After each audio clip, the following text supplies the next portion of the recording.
All right. Good afternoon, everyone. 안녕하세요, 여러분, and welcome to the 7th Philippine Korean Studies Symposium. I am Marco Angulo from the UP Department of Linguistics, and I will be your moderator for today's event. And thank you very much for joining today's event through the UPKRC's YouTube channel. We are delighted to welcome you all. We hope that this will be an informative and engaging discussion. And before we begin, let me introduce our organizers for today's event. First is the UPKRC. The UP Korea Research Center was launched in April 2016 to provide Filipino scholars and researchers with opportunities to widen their interest in Korean studies. The center conducts various academic and cultural activities for scholars and professionals and serves as a university-wide hub that promotes and develops Korean studies in the Philippines. For more information and updates on the UPKRC, you may visit their Facebook page at facebook.com/UPKRC. Our other organizer is, of course, the Department of Linguistics. The UP Department of Linguistics, established on August 28, 1922, has been at the forefront of language studies in the Philippines, primarily on the scientific study, preservation, and promotion of Philippine languages and dialects through teaching, research, and publication. It also aims to contribute to general and theoretical linguistics and use research to significantly help in addressing language issues in the country. Housed in the College of Social Sciences and Philosophy, the department is the only institution in the country that offers BA, MA, and PhD degrees in linguistics. It is designated by CHED as the Center of Excellence in Foreign Languages for its contributions to the improvement of teaching of the national languages of Asia. It offers a roster of Asian languages which are integrated in the BA Linguistics course plans, which include Bahasa Indonesia Malaysia, Japanese, and Korean, and houses university instituted language courses such as Mandarin, Thai, and Persian. The department regularly provides training through the summer seminars in linguistics and extramural classes in Asian languages. And before we proceed to our first presentation, we would like to remind our audience of some house rules. You may type your questions and comments in the YouTube chat room throughout the presentations and discussions. Our speakers will answer them during the open forum, and the open forum will start after the two presentations. Please be reminded that this symposium is a safe space for the exchange of ideas and healthy discussion. We do not tolerate any form of bullying or trolling, academic or otherwise. The organizing committee reserves the right to remove participants who would cause any disruption in any part of the program. All right, so I suppose we can begin. Today we have two exciting research presentations, and let me introduce our first speaker. He is a full professor in communication at the De La Salle University. He is chair of the Ethnicity and Race in Communication Division of the International Communication Association, and also associate editor of the top-tier journal Communication, Culture, and Critique. His primary research focus is on the mediation of cross-cultural intimacies and solidarities in popular culture and digital media. He is co-editor of the book Mobile Media and Social Intimacies in Asia, published by Springer. This year, he has been named by the National Academy of Science and Technology of the Philippines as one of the country's outstanding young scientists. Today, he will share with us his presentation entitled Imaginaries of Intimacy and Cultural Diplomacy, Korean Television Series, Filipino Understandings of Romance, and Cross-Cultural Encounters of Social Values. And now let us all welcome Dr. Jason Vincent A. Cabañes. Hello, thank you very much. Thank you, Marco. So let me just share my screen before I begin my presentation today.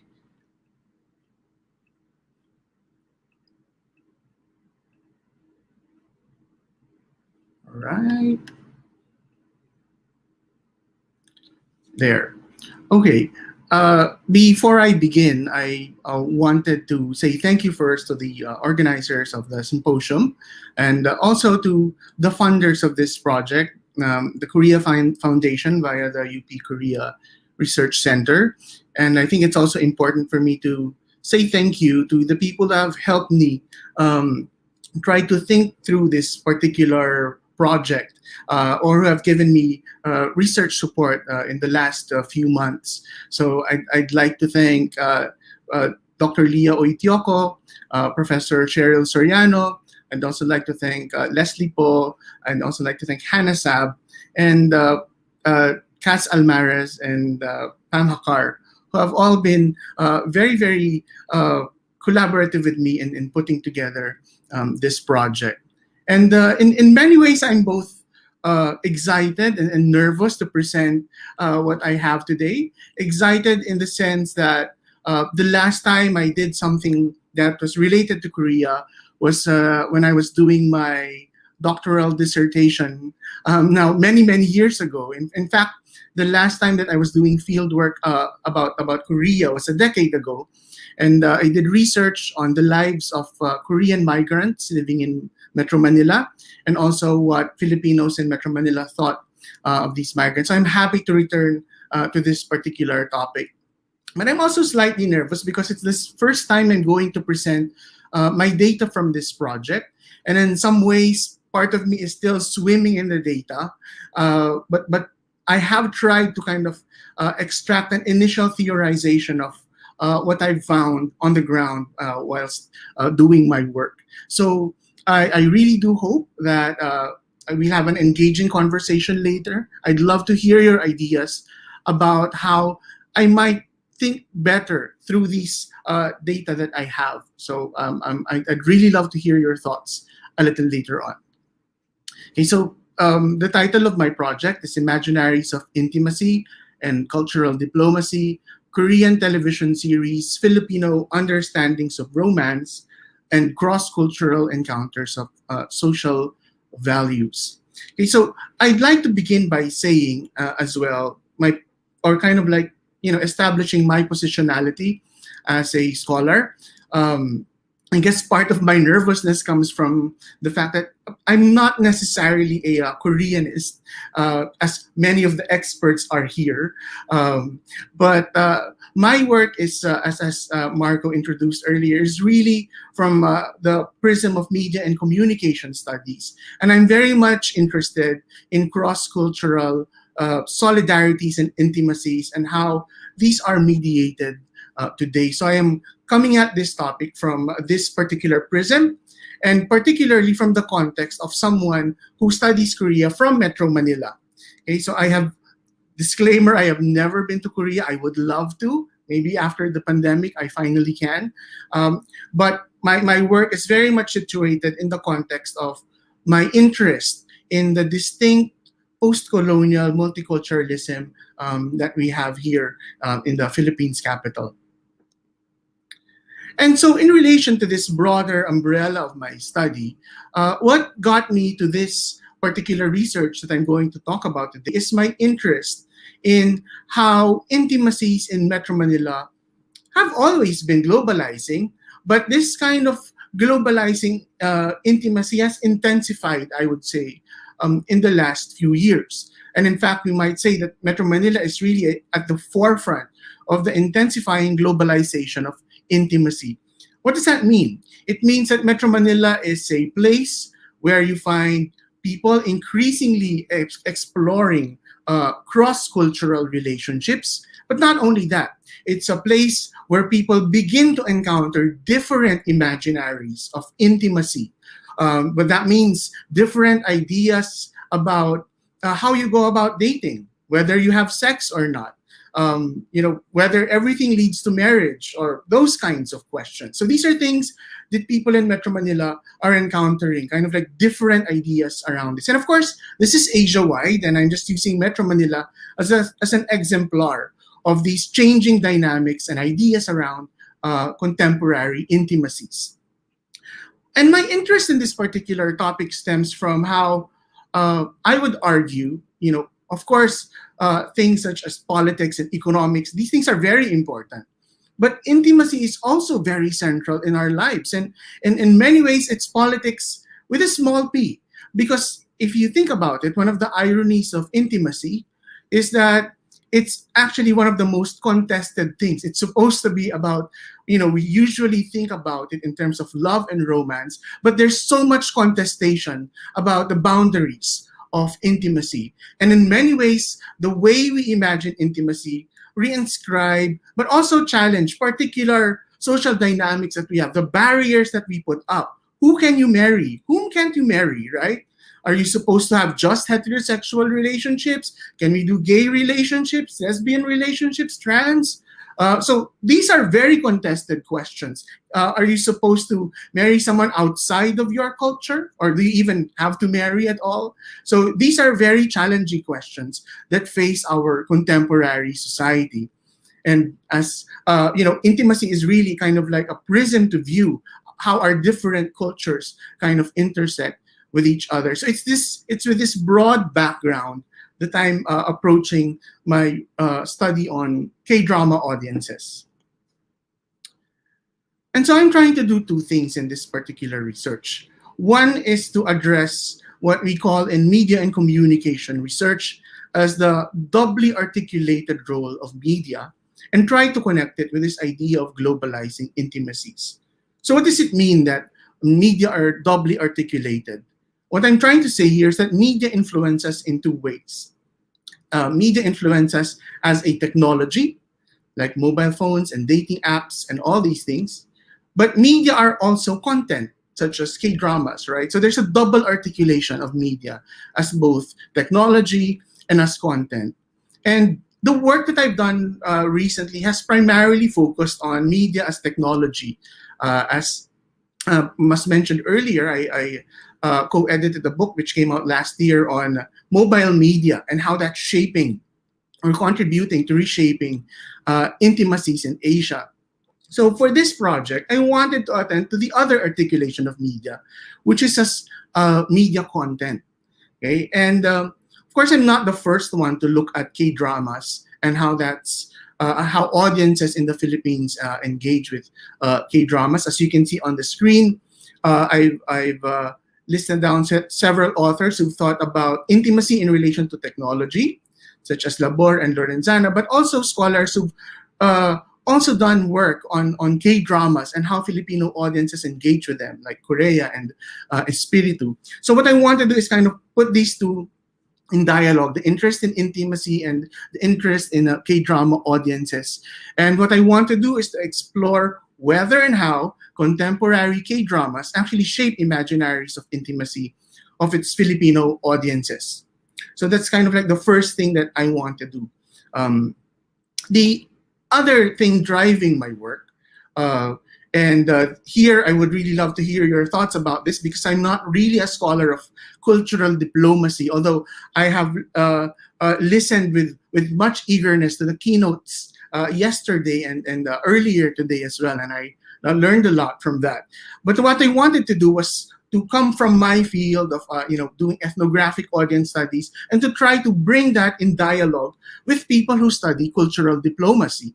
And in particular, what I'd want to share at the end of the presentation today are some of my reflections on the implications of the Filipino engagement with K-drama intimacies for the kind of cross-cultural exchange that is talked about in that new Southern policy of South Korea.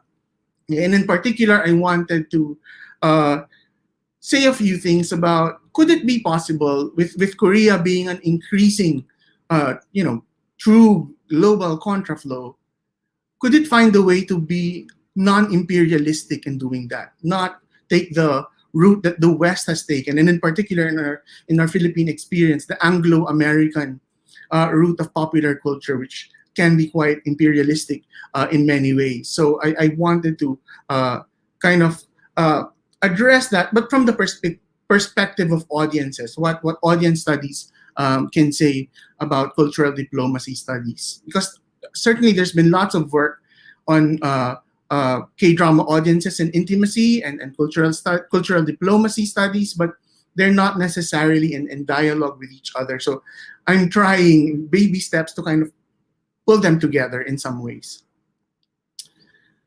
So in my discussion today, I'll be drawing on recently concluded set of online life story interviews with 16 participants, which I've done primarily via Zoom because of the pandemic conditions that we have. Usually, I would love to have face-to-face conversations with my participants over coffee and cake or whatever they want to eat. But our current conditions prevent us from doing that. Um, and in selecting these 16 participants, I used a purposive sample. I specifically narrowed my participants to the middle class of Metro Manila who watch K-dramas. And so please bear this in mind that, of course, different viewers might approach K-dramas differently. So I wanted to narrow down my work to this. And so to say also that this is not generalizable to the whole Philippines, but it does give us a deep insight into the experience of the middle class in Metro Manila and how they see K-dramas. But within that purposive sample, that select sample, what I tried to do was to get a maximum variation in terms of the participants' gender and sexuality and civil status. It's kind of like the qualitative version of trying to do random sampling in a way, although I'm not making that equivalence. But I'm just saying I'm trying to see all the different perspectives that might be brought to bear in people's experiences of watching K-drama. So these are people across different age ranges, different gender and sexuality articulations, and with different civil status as well. So, kind of what is the headline that I found? And what I want to do in the remainder of my talk is to construct, this is my first attempt at theorizing the data that I have. And so very gingerly present to you. I'm not sure how much this will hold up, but to think of K-dramas as a non-dramatic space for what I would like to call cultural consumerism. Of course, we've heard of consumer culture, right? And I've tried to invert that in a sense and to kind of say that when you watch K-dramas, seems to be that the mode that you watch it is as a consumer. Okay, as a consumer, capitalist consumer, engaging with a different culture. And in that sense, K-dramas tends to be a very non-dramatic space, meaning it's not a space that's going to provoke you to think about how these different cultures might interact with each other, what precisely are the points of tension, what are the things that need to be bridged, or things like those. But instead, K-dramas engages in a way it's primarily about, looking at Koreans as our cultural others through the prism, really, or through the experience of entertainment. That we are there to watch them and to be entertained by the products that they offer us. And this really seems to be central to driving the commercial success of K-dramas because, anyone can watch it and you won't necessarily feel that tension of, is this appropriate to watch or not? So you can just skip that and go ahead to enjoying and being entertained by the content that you're watching. And in many ways, this is the strength, I think, of K-dramas when it comes to cross-cultural viewing, is that it's non-dramatic. People aren't riled up by it necessarily. Of course, there are a few instances. There was an incident about an actor wearing dreadlocks in one of the K-dramas, right? And then that created a ruckus. But generally speaking, in the Philippines, you don't get that sense of cultural tension by watching K-dramas. And so that's the strength of K-dramas, that because it's non-dramatic, it provides you with entertainment and it engages you in a mode of cultural consumerism. It can sneak in many things. So very successfully so, right? You begin to explore Korean food. Maybe you want to travel to Korea, try to imitate their fashion or have your own version of it, etc., etc. It might even lead you to K-pop, or if you're already a K-pop fan, then this will just reinforce that. So all of these popular culture products are brought in. But the same strength of K-dramas, I would argue, is its weakness. It does not seem to contribute robustly to making K-dramas really a genuine, and of course, when you try to do this, it can be a possibly challenging space for cross-cultural exchange. It doesn't really confront you uh, with something like that. And of course, one question to ask later on is, do we want it to do this? And that's something that I'll develop a little bit towards the end of my talk today. To just give it also a little bit more context, I want you to think of K dramas in comparison to how middle class Metro Manila would consume Anglo American content, Western content, particularly heavily Hollywood content, right? When we consume Hollywood content, because of the specific colonial experience we've had with the US, we have a much more anguished way of consuming uh, popular culture from that part of the world. I'm sure many of you have had the experience of watching something that's Anglo-American and saying, you know, the Philippines should be a bit more like that. We need to be more progressive, have more representation of the LGBTQ, have more representation of non-traditional relationships and things like that. Or some others would say, sobra namang sobra namang liberal na US. The US is so liberal, and we shouldn't be like that. We are Filipinos. We have our own values, and that kind of like anguish, that contestation, comes from, like I said, the colonial experience that we have with the US. We have a baggage with the US colonialism, and so we kind of feel when we consume their products, we are in some ways engaging with their values, and whether we should appropriate or challenge or accept those particular values. And you don't necessarily see it to that degree when you're watching K-dramas. You don't get that tension. And so that's what I'm trying to get at. And that's what I'll try to articulate in my talk today, in particular in connection to intimacies. All right, so let me delve more deeply into the data. Okay, so first is access to K-dramas. As a media and communication scholar, it's important to me to begin with access. How do people actually engage with media content? And based on my interviews, this is primarily through streaming sites like, well, it's really primarily Netflix, but secondarily through View. And although sometimes initially through broadcast TV. So this was, as you see down below, the 2007-ish people who first encountered K-dramas, they would have initially encountered it through broadcast TV. Those who have encountered it 2016 onwards would be more streaming content, right, through Netflix primarily. And interestingly, a lot of my participants talk about 2016. I think they were saying this was the year that many good K-dramas came out, and so they were hooked into it, or they were initially hooked into 2007, lost a little bit of momentum, and then were hooked back in 2016 or so. And of course, recently, the pandemic lockdown in 2020 has also made people watch more K-drama, in particular middle-class Manila, watch more K-drama because they're the ones who have access to Netflix and through all these different streaming sites. So what did I find? The first thing I wanted to ask my participants to kind of probe them on was what their personal stance on romantic intimacy was. And this is really primarily in relation to stuff like dating, sex, gender roles, and marriage. And I remember during the interviews, the question I asked them to prompt this is that if you were to describe your love life, how would you describe it? And I used that as a springboard to explore what they thought of romantic intimacies. And what I found was that generally speaking, and this is a broad pattern, not that everyone falls into this pattern, but their degree of whether they're conservative or more progressive roughly follows generational divides. I hesitate. I'm sure sociologists have something to say about this. So I hesitate to say that the things like millennials and Gen Z and Gen X map completely correctly into the Philippines because these are Western constructs. But kind of like that. The younger the participants were, the youngest was like in early 20s.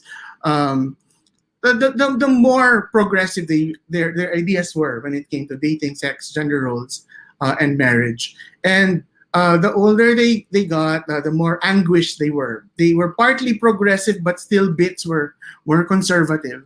And that's, of course, a very familiar experience to someone like me who's a millennial, an old millennial, who is trying very hard to be very open. I think my scholarship has allowed me to understand the kind of contemporary transformations you have of intimacy. But your default is not like that. You struggle with it a little bit more compared to the younger generations who, I've had conversations with young people when I was doing research on dating apps, that it's nothing to them. Going on dating apps, it's something that you just do. It's not a controversial thing. When it comes to people my age, it's a bit more of like you're a bit embarrassed, or so it roughly follows generational divides. But at the same time, I think it's important to say that my participants, in general, if you compare them to their cohort, they would tend to be more progressive in terms of what their thoughts of intimacy are. Okay, so although my older participants would be a bit more conservative, if you would characterize them in relation to their cohort, they would actually be still very progressive. And I think I would be correct to say that all my participants have issues about patriarchy and how that kind of squashes, women's rights and agency. So in many ways, they are not very conservative, but just relatively, it varies according to the generation. So this is the kind of stance that they have.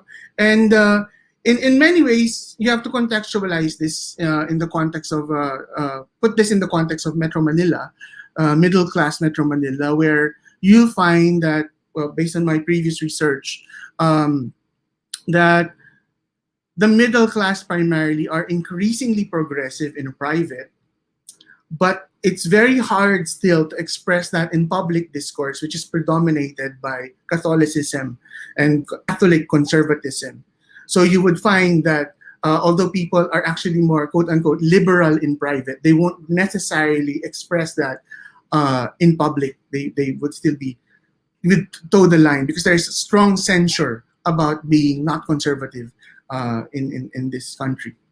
And then, of course, there's lots of scholarship around that. The work of Jail Cornelio, the work of Christian Colliantes is both very, very helpful in trying to understand these particular dynamics. Meanwhile, and so if they're coming from that perspective, this is how they understand K-drama intimacies.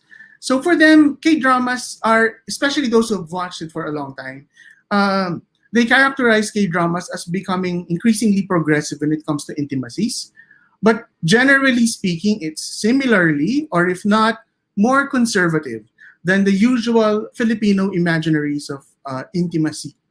Okay, so this is something that I didn't really delve into in my work, but in the literature, it says that, it looks similar, the kind of conservatism that you have in Korea and the Philippines. But it's obviously not the same. It's coming from very different colonial experiences, right? And then with us, it has to do with Spanish colonialism and the arrival of Catholicism. And like I mentioned earlier, this outer core of conservatism hiding a more increasingly progressive inner core. In Korea, at least according to the literature, what's being reflected in K-dramas is an outwardly modern Korean society, part of the influence of, and it's something that is said to be contested deeply because it's part of the legacy of Japanese colonization. But it's inwardly still very patriarchal and connected to Confucian values. So the dynamics are really quite different. But I guess for a regular viewer, you would see that as, oh, they're quite conservative like us. So the respondents would have different versions of saying this. Some would say it's slightly more conservative, slightly less conservative, but not very far away from Filipino imaginaries of intimacy. And this is what they said as kind of like the key things that tell you, that kind of reveal the kind of imaginaries of intimacy in K-dramas that are quite still conservative.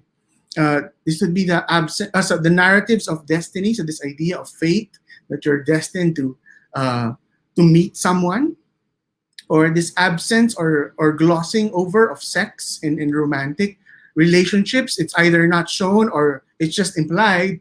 Very rarely is it explicitly out there. And then you would have gender tropes, including of women needing to be rescued. So these are some of the things. There are other things that they say, but these were like some of the most common patterns in the responses in terms of how K dramas kind of represented intimacies, at least from the perspective of its middle class Filipino viewers in Metro Manila. So just to give you an example, we have here Madison talking about like the destiny thing, the narrative of destiny that seems to be central in many K dramas, and in particular how main characters at some point there'll be a revelation that they've actually met when they were younger, and then they meet again now that they're older, and so therefore they're destined to be. So this is one of the things that seems to come up when it comes to how K dramas represent intimacies, and then this notion of destiny. But of course, there's also the more progressive bits, like one of my participants, Andrew, said that there are actually some K dramas, for example, that deal with the lives of the LGBTQ community, like this program Wish You. Okay, so there's that element also of progress at the same time that there are still these elements of conservatism. But I guess the main takeout here is it's quite similar, but not the same as with what we have in the Philippines. And so what's interesting there is that, like I mentioned earlier, the participants have very different stances when it comes to intimacy. And the younger they are, they become increasingly progressive, and that generally speaking within their cohorts, they're actually very progressive people. So it's really quite interesting to see how they might engage with content that can still be very, very conservative. And in fact, they hate watching Filipino stuff because of its conservatism. But with K-dramas, they're able to watch it. And why is that the case? Okay, so two things. First is that the main manifestation of this concept that I'm trying to build, this idea of cultural consumerism of K-drama intimacies. One manifestation of this is enjoyment. Okay, that whether you are conservative or progressive, relatively speaking, however you you declare yourself to be, you are still able to enjoy K-drama. So it doesn't matter whether you're conservative or you're progressive, you will enjoy K-dramas. It will resonate for those who have more conservative imaginaries. And for those who are actually very progressive, they have a detached enjoyment. They still get to enjoy K-dramas, even though it doesn't really align with the kind of values they have when it comes to intimacy. It's not so bothersome. This is a quote, for example, from one of our participants who, in her younger days, would kind of self-ascribe as not conservative, but because she's a mother now, she wants her children to experience, the more traditional experiences of courtship and dating and all of that, and to her, making her children watch K-dramas would be okay because it kind of aligns with that experience, right? This very, very non-sexual kind of romance that you see. Of course, I had to sneak in an image of Kim Goyon here. She is, sorry to my partner, but she is my K-drama crushie, so I just had to make sure I had a slide with her face there. Okay.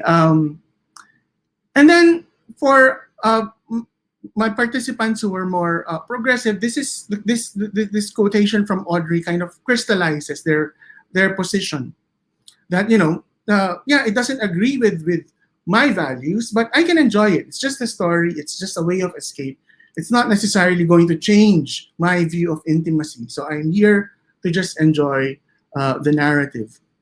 So that's the kind of engagement that I saw, which is actually very, very different from what I found when I was studying dating apps. It was really hotly contested.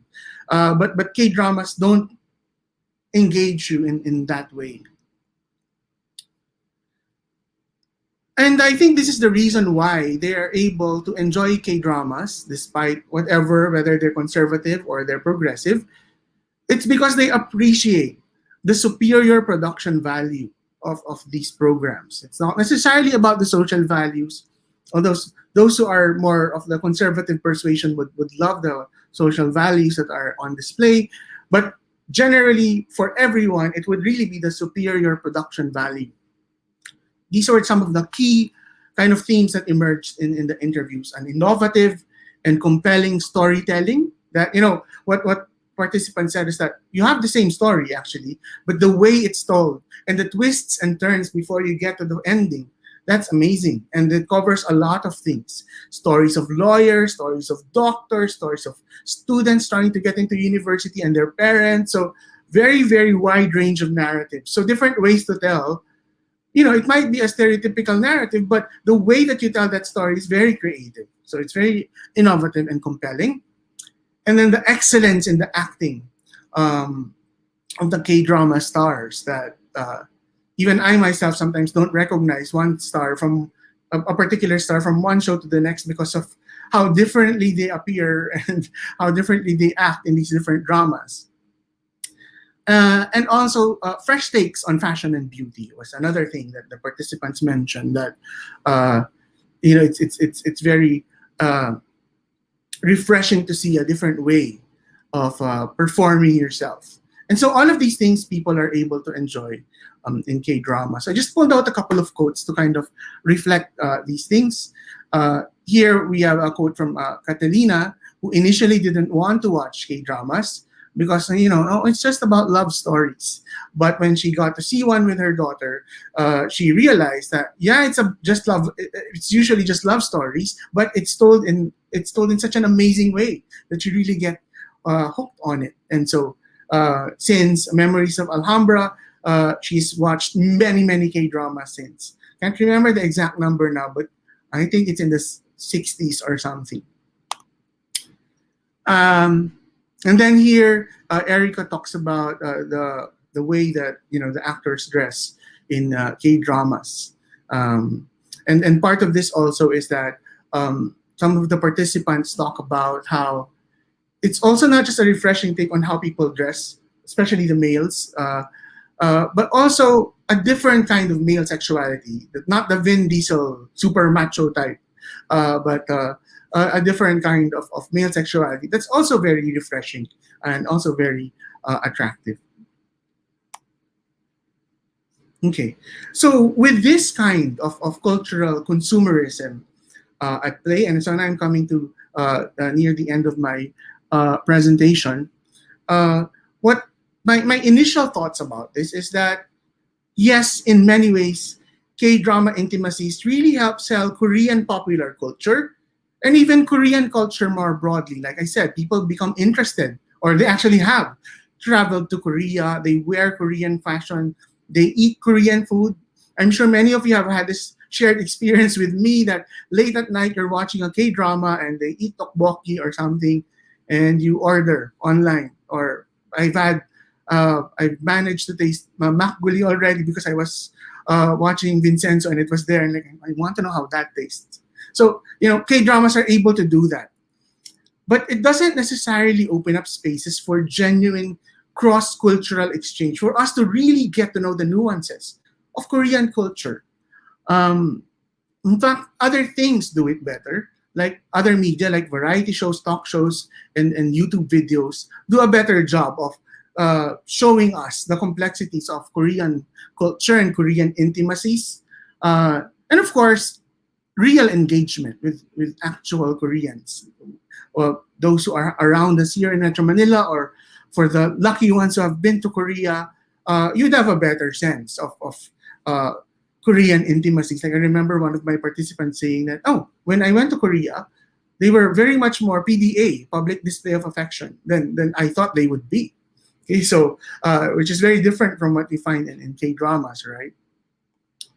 So this is an example of one of my participants, Enzo, talking about how he's learned more about Korean intimacies not in K-dramas, but in variety shows, where you get to see how they actually interact with each other, what kind of relational dynamics they have. And another participant of mine, Kate, uh, talking about her looking at YouTube videos like the Asian Boss and other such videos that seem to offer a better glimpse. Are opas really what how they're represented in K dramas? So those kinds of things. So other media, actual experiences, they're much more engaging when it comes to really having a grasp of the kinds of intimacies that you have in Korea and Korean culture. Okay, so to try to connect this now to the new Southern policy, uh, and as I mentioned earlier, the possibility for a non-imperialistic kind of relationship between Korea, they call themselves a middle power, and their neighbors in ASEAN, including India as well. So they have this uh, um, kind of strategy, a soft power strategy to be an active middle power partner. And one of their key articulations of this is that they don't want to be seen as imperialists. They want to be seen as someone uh, that are, as a country that's truly engaging with the cultures that are around them. And so I guess the key question then is, uh, so how do you do that in the context of what I presented, that the way that at least middle class Metro Manila consumes K dramas is through cultural consumption. It's a very entertainment oriented approach to Korean culture. So it's not necessarily about seeing what the possible issues could be in terms of the kinds of imaginaries of intimacies that they have and how we could dialogue across our different values. So I guess the question here is that, first of all, would you really want that? Okay, but it would be really really good in terms of uh, forwarding this idea of true. If in an ideal world, this kind of like cultural diplomacy strategy would really be about true cross-cultural exchange. Us learning about each other's values, seeing the tension, seeing the similarities. Um, but the thing is that the way that K dramas are created now and marketed, what they allow for is a kind of very capitalistic consumption of Korean culture and Korean intimacies. So, would you want to sacrifice some of that commercial success in order to open up these spaces to discuss genuinely cross cultural issues, to create real cross cultural dialogue in the region, which sounds more like a moral impetus rather than an economic one? So, there's kind of like I would imagine, a trade off between the two. That in trying to open up that space, you might lose some of your audiences, but also you might gain some of your audiences. As one of the people I talked to said, you know, the kind of interesting metaphor here is as a director who has become successful as making commercial films. Would you want to do something a bit riskier now? Uh, and so that's where K dramas I think are at. It's been a global success. Would it want to take this next step to do it a bit more risky? Not necessarily economically driven, but now more about true cross cultural, genuine cross cultural exchange. So that's a question that needs to be answered. And if so, these are the things that I think are emerging from the data. What would you really need is like kind of like a K drama that would really engage with these different imaginaries of intimacy. So in terms of representation, of media representation, what you might want to do is to have K drama intimacies that articulate the experiences of Korean diaspora in Southeast Asia, like the Koreans who are here in Metro Manila or in the rest of the Philippines, right? They always set it in Europe, in the US. Why not set it in Southeast Asia as well? These love stories and engage with the different perspectives of intimacy or of the Southeast Asian diaspora living in Korea. So that's from the representational perspective. And the other thing is through media production practice. That, of course, it's not just about representation, but also about cross-cultural exchange of the people who are actually in the production industry. So maybe K-drama productions that involve Korean diaspora in Southeast Asia, or Southeast Asian diaspora in Korea. I know this is very controversial, like how they involve North Korean writers, consultants for crash landing on you. So something similar, that so that you would have a genuine understanding of the experiences of these people. So you'd bring in these people as story consultants, screenwriters, actors, etc. These two, I would argue, we might explore as viable ways of making K dramas really a space for cross cultural exchange and not just cultural consumption. But again, the question to ask is this something that's just said as lip service in the new Southern policy, or is this something that uh, you know Korean cultural industries, the Korean government, and all the complex relationships they have there, do they really want this? Um, so uh, uh, that's it for me, and I look forward to hearing your questions later. Thank you very much. All right, thank you so much, Dr. Cabañes. I think that was a very interesting topic, and we already have a few questions and comments from our audience. So I encourage everyone else to please send your comments or questions for Dr. Cabañes through our chat room. All right, and now, I believe we can proceed to our next speaker for today. And let me just introduce him. He is a senior lecturer at the UP Department of Linguistics, teaching linguistics and the Korean language. His research interests include comparative Korean and Filipino morphosyntax and foreign language use in the Philippine work environment. He is currently working on a project related to the value of heritage scripts in creative industries. In 2017, he participated in a training and development program for Korean language and culture professionals in Chuncheon, South Korea. His presentation today is entitled The Baybayin and Hangeul in the Creative Industries, Assessing the Value of Heritage Scripts in the Creative Industries. And now, let us all welcome Professor Mark De Chavez. Hello, Mark. So thank you for the introduction. Okay, so let me just share my screen before I begin.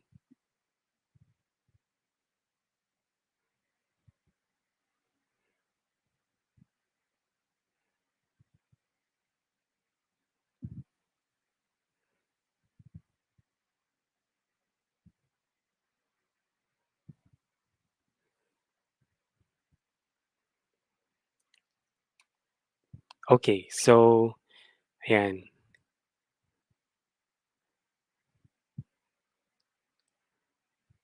So first of all, thank you for to the Korean Philippine Korean Study Center for inviting me as a researcher for this project about creative industries because I believe primarily, I would consider myself as an outsider when it comes to this topic because, of course, we work on linguistics, and usually we view linguistics as something that is sort of a behavior or an ability of humans that we do to communicate. So, and other than that, we usually say that language, as well as its written form, is usually also ignored or doesn't get enough attention. So, um, with this topic, relating it to creativity, culture industries, creative economy. So it's a relatively new topic for me. So, but at the same time, I also enjoyed doing this research because I get to see a broader picture of how the written form is used. So there. So a little introduction why I chose to discuss this topic. Okay, is first, um, there has been a recent resurgence of the discussion regarding on baybayin. So I have had some people contact me to provide some information or my ideas about um, this issue, but compared to the recent years, maybe 2017 or 2016. So there weren't much discussion regarding this topic, only maybe during August. So where we have yung Buwan ng Wika. So that's usually the time where we will get this sort of discussion. However, something happened during the past years which made baybayin a more relevant topic for discussion, not only for linguists and language scholars, but for other sectors as well, such as business, tourism, and as we are discussing now, the creative industries. So beyond that, there has also been quite recently this approval of the House bill on the creative industries charter. So, but I would say this is not the first attempt to legalize or to make some guidelines on how we approach creative industries. So there have been other attempts before, such as the Creative Industry Development Act of 2016. And then before this one, 2018, we have the Philippine Creative Industries Act. So that means this issue of creative industries have been in the discussion in the previous years, but I guess it becomes more relevant now because we are seeing more of the disadvantage that the Philippines has compared to other countries, not just those that have been developed already, such as Korea and maybe UK, but also with our regional partners here in Southeast Asia. So um, one comment about this bill in when it was kumbaga reported.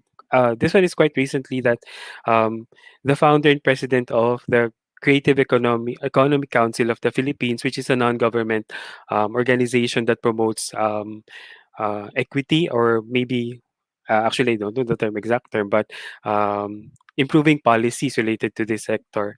Um, Paulo Mercado is that um, although it has been started in 2016, but we are definitely left out because um, when we look at the case of Korea, they have considered this as an important issue um, during its Asian financial crisis in the 1990s, 1997. So as early as 1997, so considering the amount of load or the amount of benefit that they get from these cultural products, so they deemed it necessary for them to create this formalization as early as the 90s. However, how many decades have passed? But the Philippines is still starting its attempt to do this one. So one of the reasons why stated in this bill why they consider this as an important or relevant issue now is because of the large volume of uh,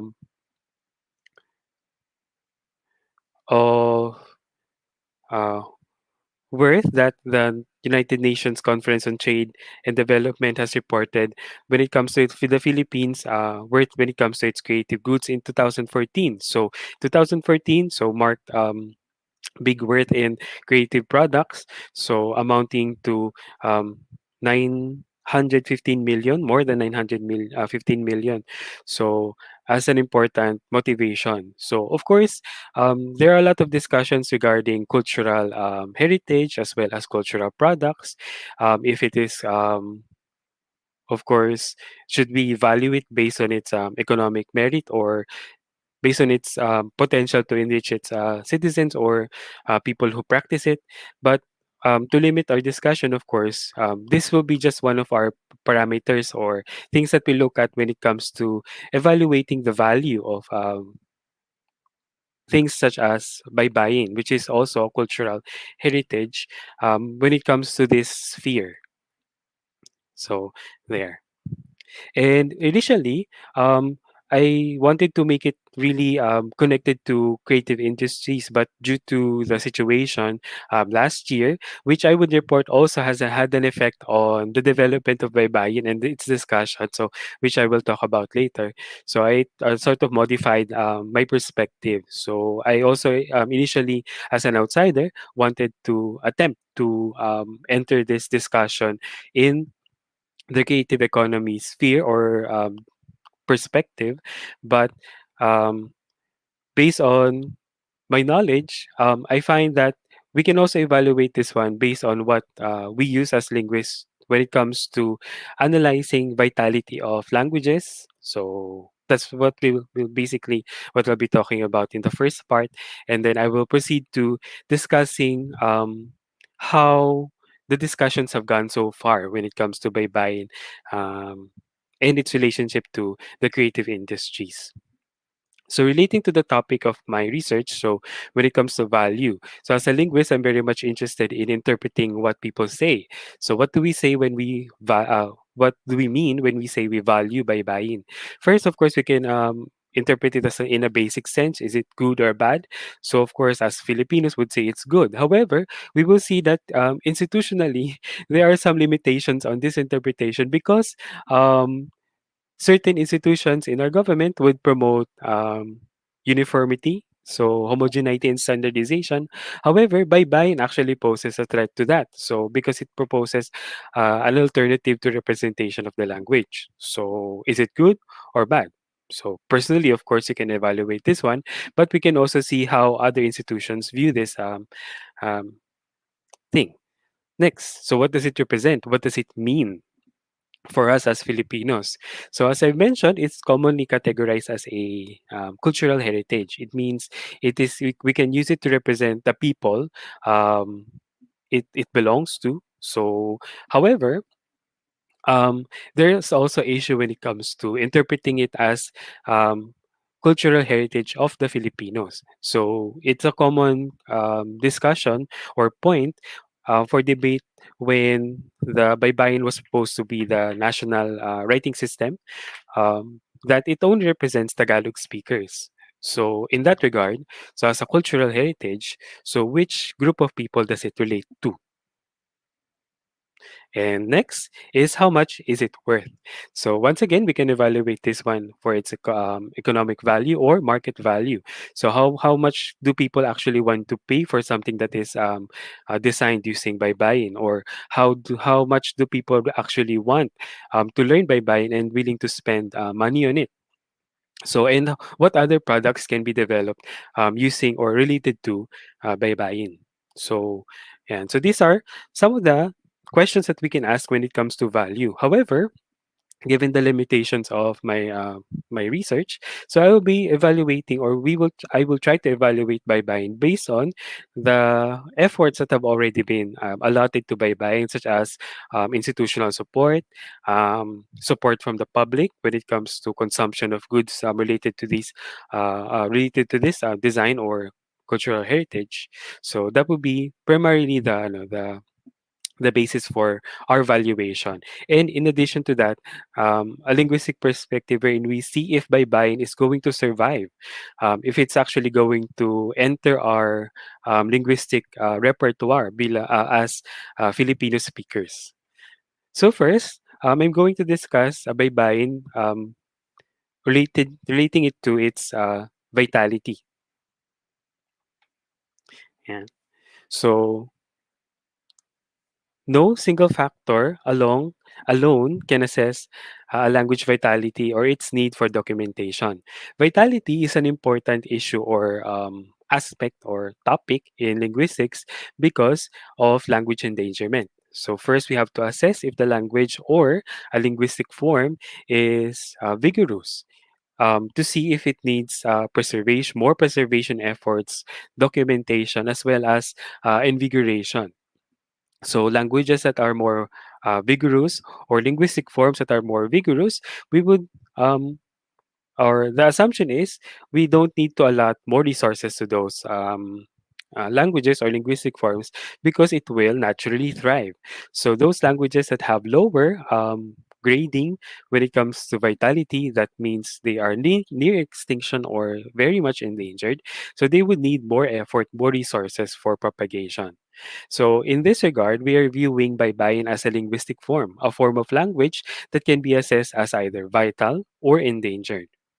So based on this, so this is one of the tools that linguists use to assess vitality. So of course, there are related questions and discussions for each category. So for example, population, for example, how many people are actually using the language, and what percentage of the total population are those people. people off. So if it's minority, so they would have a lower grade. But if it's a majority, of course, it would have more chances of propagation. What else? Government support is also a very important indicator when it comes to vitality of the language. Is the government actively promoting the language to its education system in other institutions? Other than that, areas of social life. So are the people using this language um, used by buying in different aspects? For example, do they just use it at home, or do they also use it freely in other outside the house, or for example, in economic transactions, uh, other social activities such as religion and education? So these are some factors that can contribute to the vitality of a linguistic form. So if you look at the case of baybayin, um, when it comes to population, we can say that maybe a lot of Filipinos actually learn baybayin, but how much and to what extent do they use it? So even though maybe there is a particular section in the secondary education curriculum or basic education curriculum that requires the teachers to discuss baybayin to the students, outside this function, where else is Bebayin being used? So if it's only being used in that specific sector, of course, it's not very good. Next, competing varieties. So of course, we have Romanized form of Filipino. That means using Latin letters or Roman letters, but we also have other forms of writing, or maybe from other languages, of course. So how does Baybayin match these writing systems? Of course, based on our interpretation, we don't use it in our everyday life. However, based on recent developments, it has increased its areas of use. So particularly in economic and public communication. So we look at that case later. So based on the assessment, so a language can, or a linguistic form can either, or I'm extending the use. So primarily this is used for languages. So but now we are adapting it to assessing a linguistic form, which is a written form of the language. Um, we would place, or I would place, baybayin in a dormant status. So that means baybayin serves as a reminder of a heritage identity for an ethnic community, but not one has more as but no one has more than symbolic proficiency. So that means it is not used in everyday communication.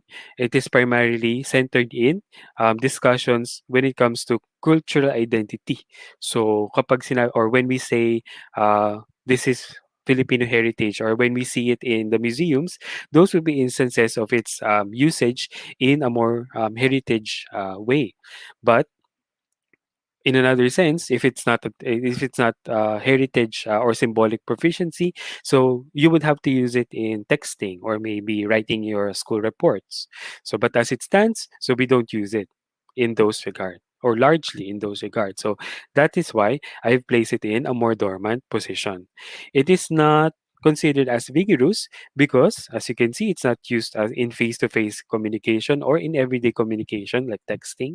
So however, we will see that in recent years, there have also been development to integrate baybayin in this portion.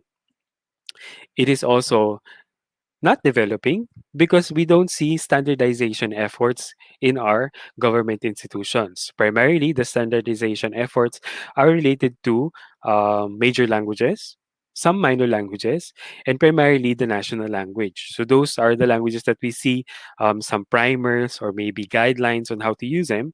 And when it comes to the use of baybayin, so you have different resources, so which may differ from one another.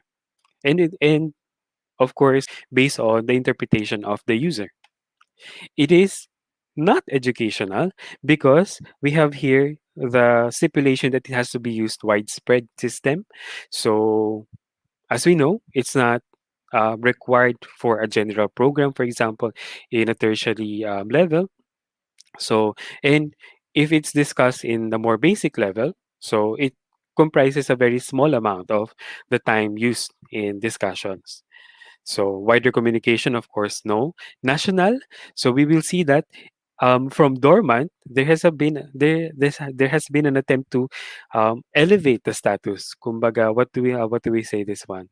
Um, upstart. So kumbaga we can um, um, with this proposal to make it a national writing system, we will of course call baybayin as an upstart because um, there we have other competing forms. So other writing systems in the Philippines. So from dormant to national, it's a little no, it's a huge step for the language.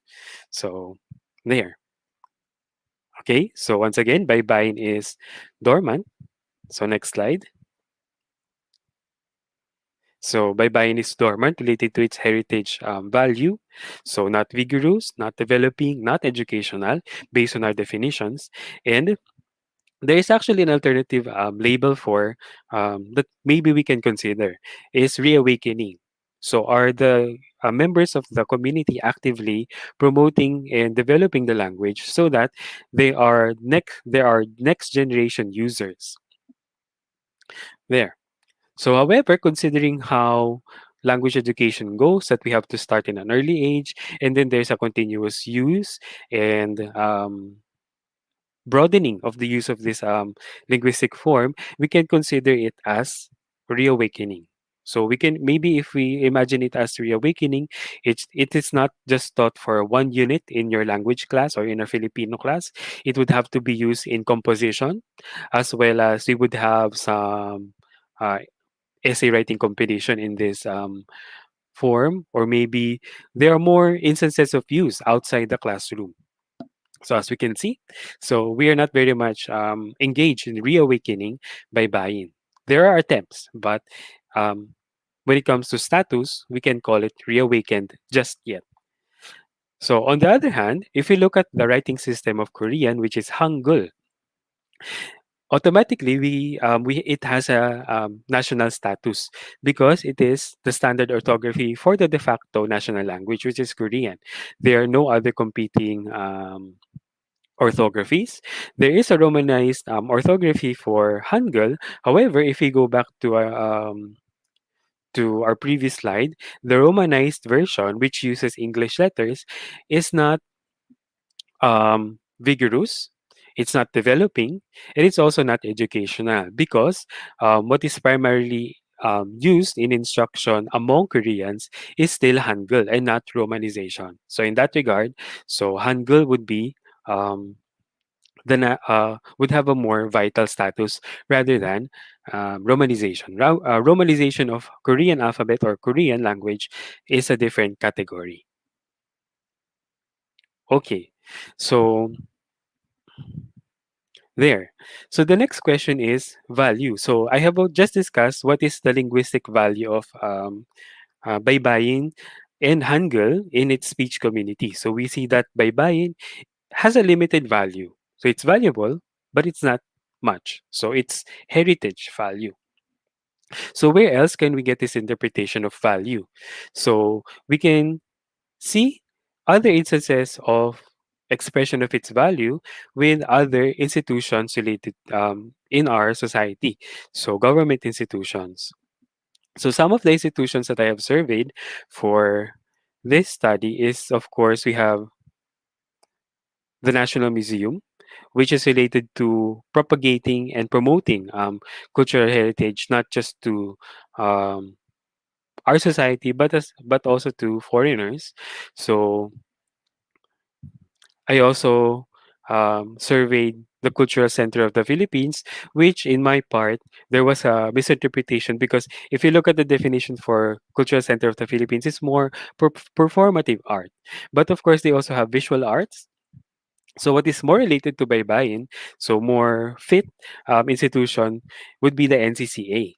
So where they have a subcommission for cultural heritage, which includes um, art galleries where baybayin can be presented. So other than that, I also made an overview of the Commission ng Wikang Filipino, so which is our national language institute that is mandated to promote, develop, and standardize language, not just spoken form but also written form. So some of the issues that I noticed is first,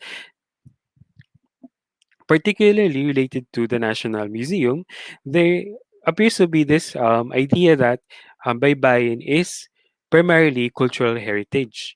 So we have this definition such as it's the ancient script used by ancient Filipinos or yung mga ninuno natin. So which dissociates this cultural aspect from the current population, which I would say strengthens the proposal that it is more um, dormant. So it is not in its way to reinvigoration because we have this government institution which defines it as something distant. So heritage. So kumbaga it means it is boxed into this definition.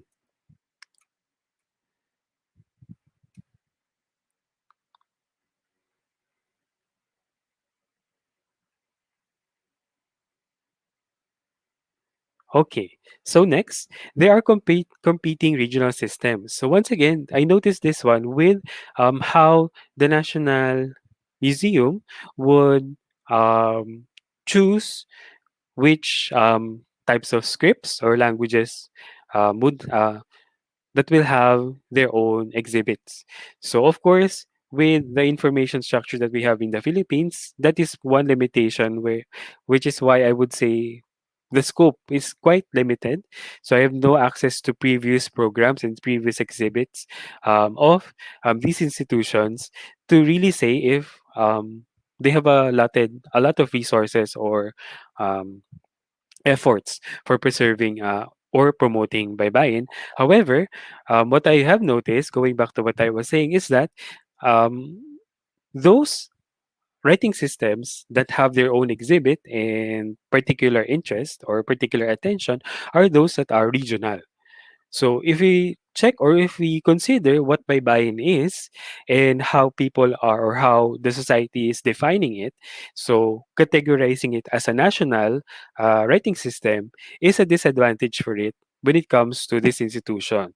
Because if it's the national, so it should be passed on to a different institution kung baga. So because the National Museum, particularly anthropology department, once again, I am an outsider. um it's difficult to say or with their definition of their intentions, so they're primarily interested in more ethnographic, so focusing on small groups of people and their culture there. And next, is it art? So the question if baybayin um can align itself with uh, CCP or either NCCA. So based on the descriptions or visions or missions and objectives of these institutions, it I would say it has a narrow portion of support, particularly with the NCCA. So as I mentioned, and with its image of promoting performance. So of course there are also some exhibits. So Baybayin seems to be not exactly what they're looking for. So for NCCA, which I would say has relatively recent and more effort when it comes to promoting baybayin, um, it is more aligned to that. However, it is also narrow because based on its organization, unless it is exhibited in an art gallery. So kumbaga, it's a little difficult to say that it is promoted that much. So based on what I have gathered, primarily the attention given to baybayin would be giving it platform for promotion, such as art exhibits. So however, as a cultural heritage, there is so much more to this one. And other than that, if you look at it as something that you exhibit, we have this impression that it is encapsulated or it is um, preserved. That means it is no longer alive. So, there. And finally, relating to the Language Institute here in the Philippines, it has a conflict between standardization or it is placed in the conflict between standardization and pluralism. So, as I mentioned, or as we know, the Institute for Filipino Language here in, um, its major role is really standardization. Of course, there are also propagation of local languages, enrichment of Filipino through these local languages. However, um, given its primary role of standardizing orthography, so which by Bain is not classified as standard orthography, so it would naturally be subsumed or placed in a lower position compared to other endeavors. So of course there are other orthographic standardization attempt or uh, projects. So for regional languages, however, given that Baybayin once again is considered in a national level, so it's not it doesn't fit that category. So what the phrase that keeps popping up in my head when I was doing this research was that Baybayin seems to have fallen through the cracks. So we have these major platforms or these major issues. However, Baybayin can potentially fall into those platforms or in those areas. However, given that it's already saturated, so plus by buying does not fit exactly these institutional goals. So it fell through the crack. So that's why I would say it took a lot of years before it really developed into a sort of a strong image or a strong entity in our cultural milieu. So just a side note, of course, this is just I would say nitpicking, but I find it quite interesting that in the discussion because of course made a basic search for data so in these websites and what they have published online. So one of the recent things that they mentioned about baybayin in KWF, again, this is not limited, okay, or their activities related to baybayin is not limited to this one, but there is a sort of tokenization when it comes to the reference to baybayin, so only referring it or referencing it to explain maybe a logo or a design theme. So there. So of course, as maybe if our goal is to really propagate it, we would want something more rather than something like this. So in the next slide, we will see um, the efforts of the Korean government or the Korean society in promoting Hangul. So first, I call the Korean case as an ideal case because of course it doesn't have competition. And Korea, as we have been mentioning in our conference, have started developing its cultural programs um, long time ago. So compared to the Philippines, so I would say this is something that we might want to aspire to. So some of the things that make Korea ideal for Hangul or the preservation of an orthography is its um, particular attention in its creation of a niche for this topic. Um, the Ministry of Culture, Sports, and Tourism has its own division for related to Korean language. This includes spoken Korean as well as written form. And under the Ministry of Culture, Sports, and Tourism, there is also the National Hangul Museum, which, of course, throughout the year, exhibits and promotes the Korean alphabet not only to um, Korean citizens, but of course to foreigners as well. So in this museum, we often find school programs, so field trips for these ones, and when they have foreign delegates or foreign visitors, so visitors of government institutions, they would usually take them in here to this museum.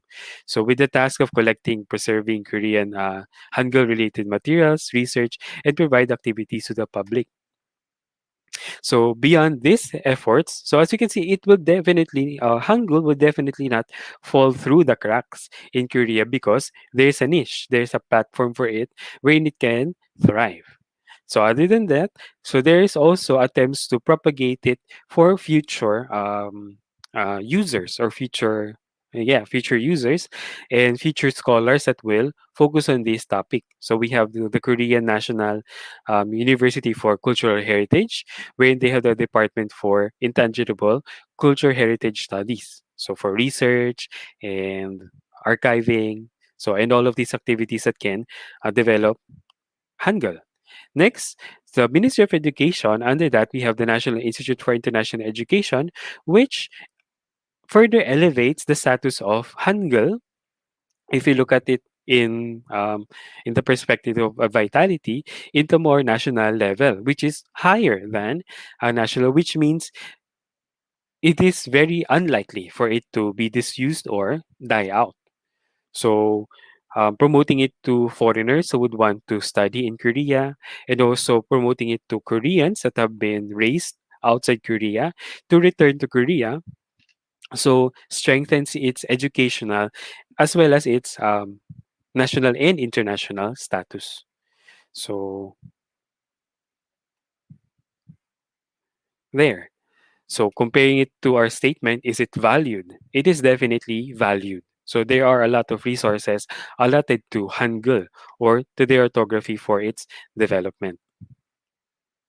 So, the next topic that I want to discuss is we see that um, the linguistically, so it has been placed in the dormant state. So it's been boxed there, maybe in a coffin form. So and when it comes to the institutions, there is a rigid or maybe um, a structure that exists wherein baybayin finds it difficult to thrive. However, in the recent years, it seems to have had its resurgence. And there are several publications or news outfits that would call it a renaissance. However, of course, if you look at renaissance in its definition, maybe it's not quite, diba? But resurgence. I would use resurgence rather than renaissance. So the past discussions have primarily focused on language planning. So how to standardize Filipino? Are we going to use this type of orthography? What form and what other standards can we set for the orthography of Filipino? In this regard, baybayin was not part of the discussion, but still, it is there as again relegated to cultural heritage, not in the practical sense. But if you imagine maybe an alternative universe where baybayin was considered as an orthography, so in 1937 or maybe 1940s, so if we totally scrap a Latin-based writing system, we would have a different discussion now. So um, there. And another, in a more anthropological or cultural sense, so discussing it as a cultural heritage, which once again, so puts it in a pedestal wherein it doesn't grow or thrive. So, what do we call that? Petrified. So, in its petrified form, distant from its potential usage. So, there. However, there is a transformation in the discussion of baybayin, which I believe is triggered by several instances.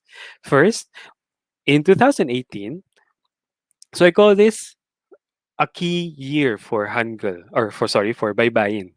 Um, in 2018, there was an ordinance relating to how the names of businesses locally are presented.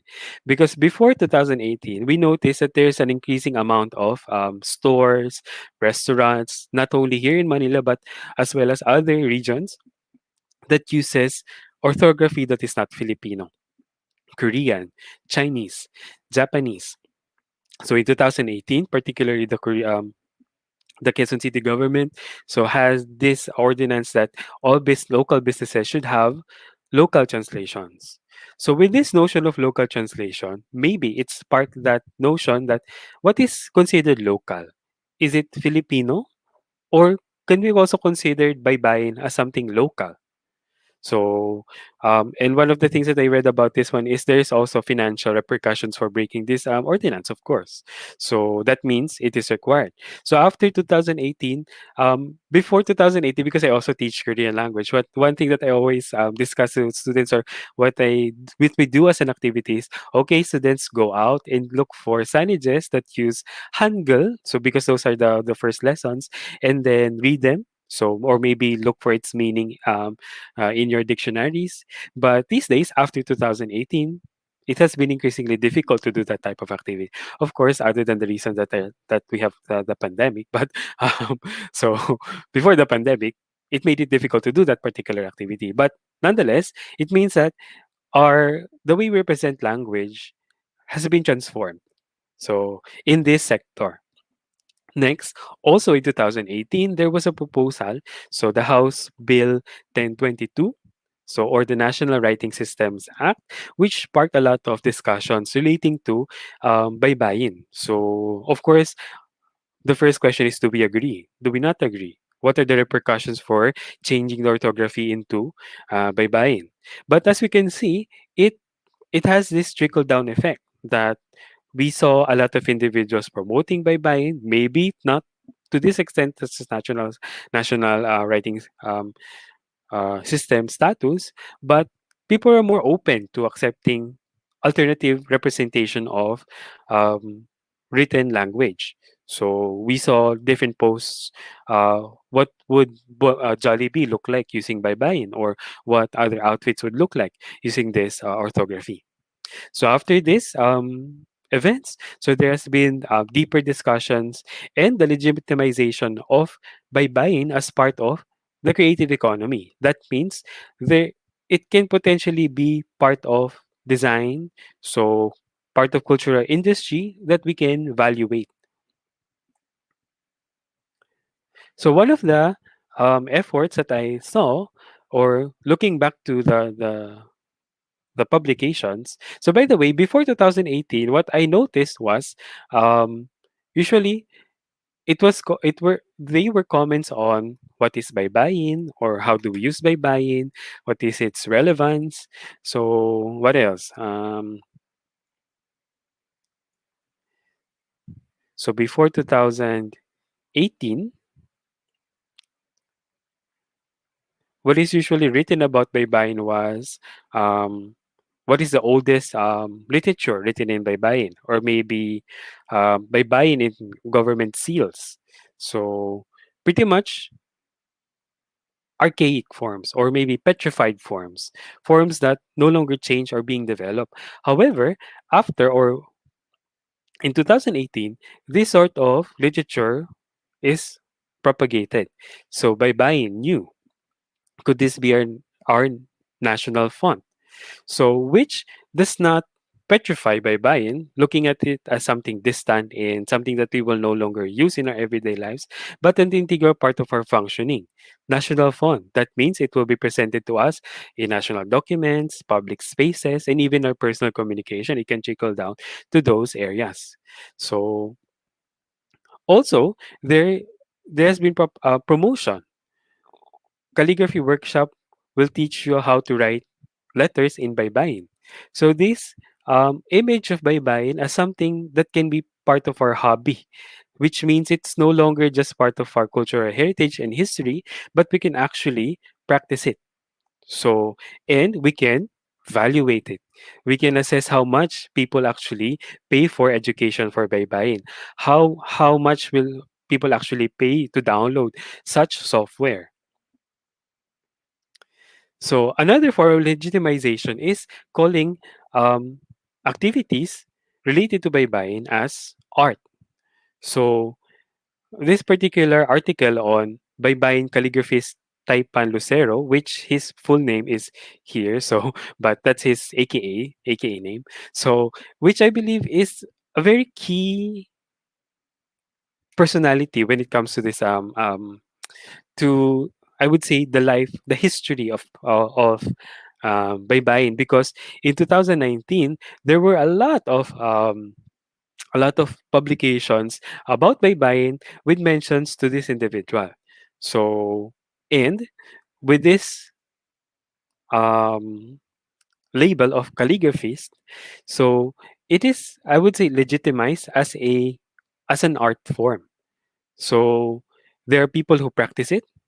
So as an art form, we should be able to evaluate it. Is it good? Is it bad? Is it a quality work of art or product? So, and how much can we price this product? So, art, development of software, which are all part of cultural industries. So, as we can see, or in more recent years, so these are 2000s naman, so last year. So, after 2019, we had the pandemic. So usually the trend was, as I surveyed all of the news articles, is that normally these articles related to baybayin often come out July, August, during that one time of the year where we consider our national language. So very much topical, kumbaga. So we don't practice it or we don't talk about it much throughout the year, but only when it comes to this season. So August particularly. So that naturally, of course, happens.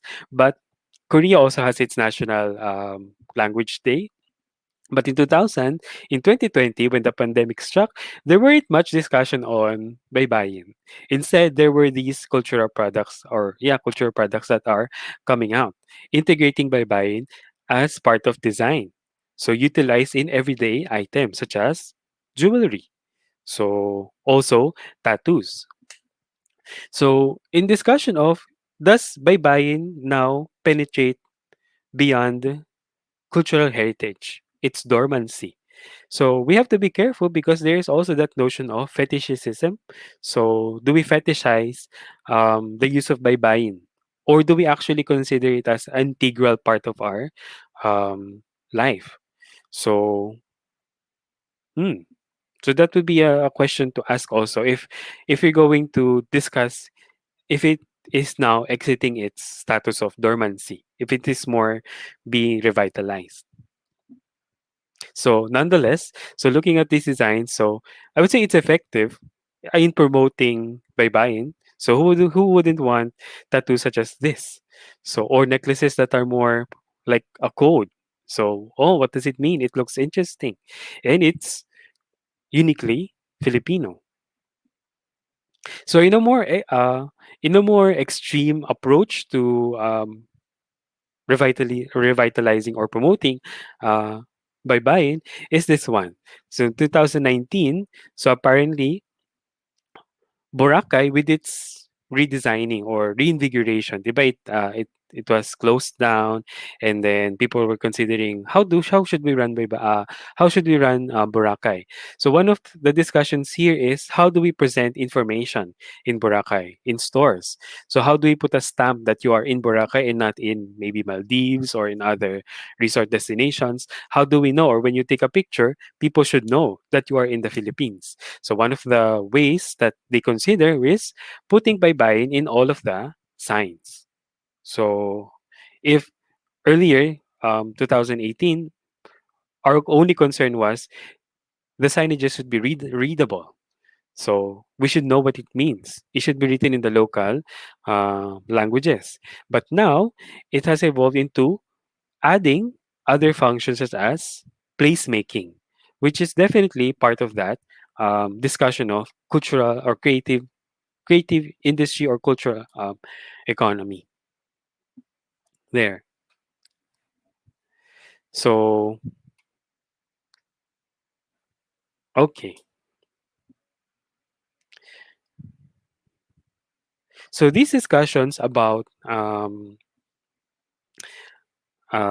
debates or notions that are arising related to baybayin is of course not directly comparable with hangeul, because hangeul is part of their everyday life. So it is not often being discussed because it is given that you know how to use it, people are developing it, so it is ensured to stay as it is. However, baybayin is unique compared to hangeul because it has this dormancy status, and from the institutional level, there is an attempt to elevate its status. However, based on what we've seen, which was more successful in propagating baybayin? Was it the government institutions, or was it the public? So, or was it other institutions or other factors? So, I would say, so given its status quo, the our government institutions, so it falls through the cracks once again. It doesn't fit much. It doesn't have a niche or a stable platform wherein it can develop. because of the factors that I mentioned earlier, such as competing with other forms, competing with other languages, political issues.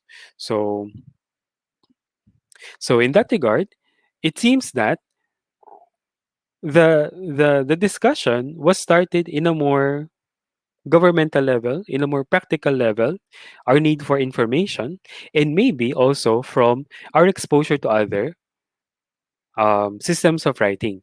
Because if businesses did not use maybe Chinese characters or Hangul in their businesses in 2018 or before that as part of their image, we wouldn't have this discussion if we that people should actually put their signs um, in the local language so we can understand them. So that means the resurgence is, of course, rooted in our need for communication, but also from exposure to other entities. Now, the question is, can we consider this as part of Korean soft power? So, relating it to the topic of our conference, we wouldn't say it's part of that because, of course, Korea maybe did not intend by buying to be propagating this much because it would, of course, present competition in the market for design or maybe image. But say that we can say that our exposure to Korean culture um, triggered our sensitivity to buying.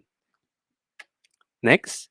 So, given that this 2018 is a significant year for the history of baybayin, so there seems to be a shift in perspective.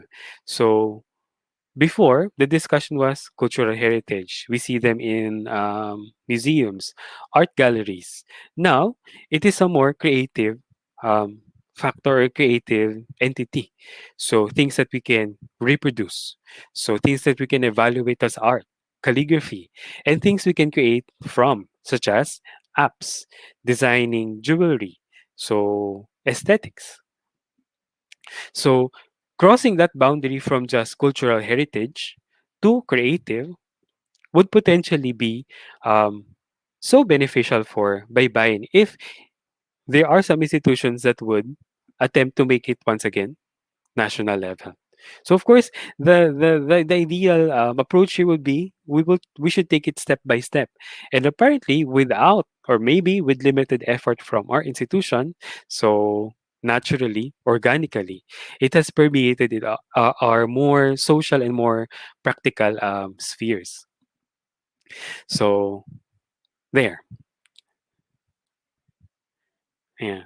So once again, this research is still being developed. So, as an outsider, I have very limited notions or interpretations about um, valuation or maybe the structure of cultural industries.